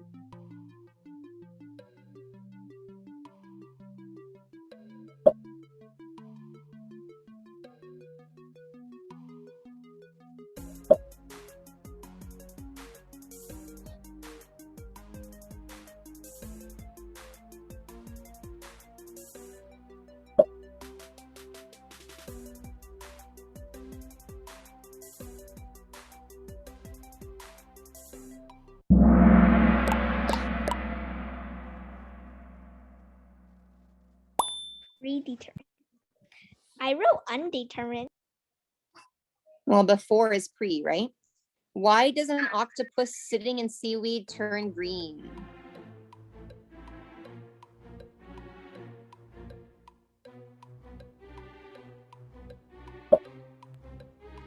I don't know how to spell camouflage.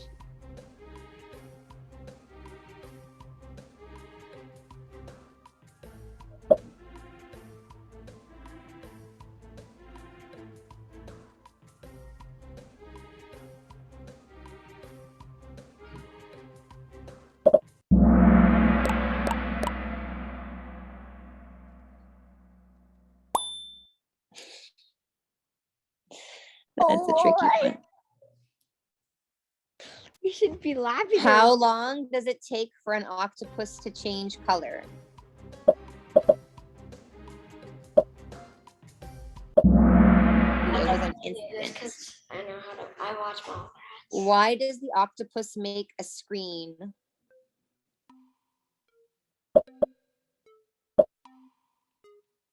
Yes, to confuse and trick the attacker.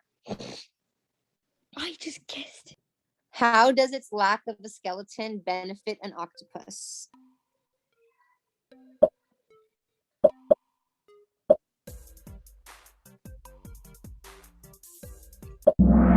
It can easily alter its shape to fit in small spaces.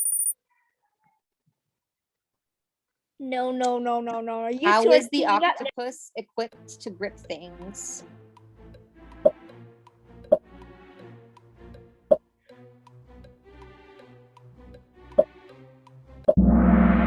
Each arm has two rows of deeply set suckers. Wow, you two are teaming up. Which of the following are common victims of the octopus? Select all that apply.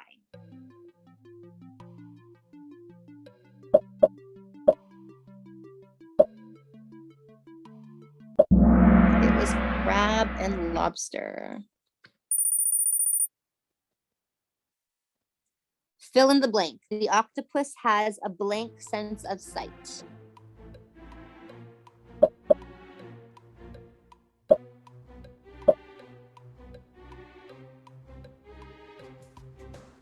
Not today. Not today. Not today.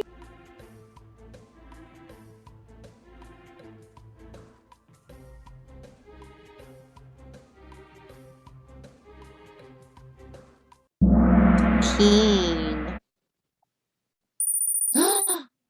Renee's beating you. Ah! What is the meaning of limp as it is used in the passage? Don't worry, I'll beat you. It was not stiff or firm. In third place with 15 out of 34, we have Jaden. In second place with 18 out of 34, we have Kevin. And in first place with 20 out of 34, we have Renee.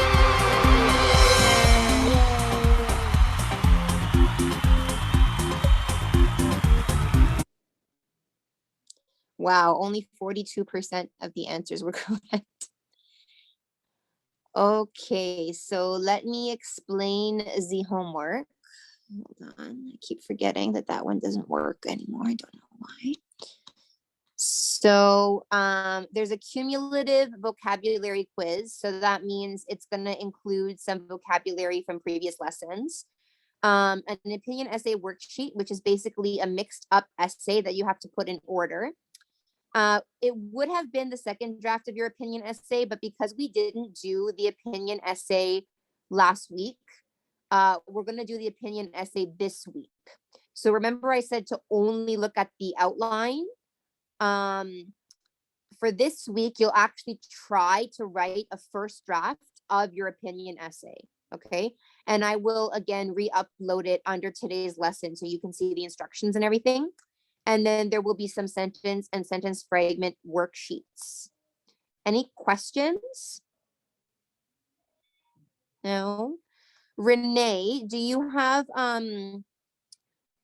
perhaps like an email address that's not connected to the district school board that I could send you a prize for winning? I have an email of myself. Okay. Can you send it to me on the chat, please? Okay. Thank you. Wow, how about me? I won the first place in like 4 in a row. Oh, Kevin, poor Kevin.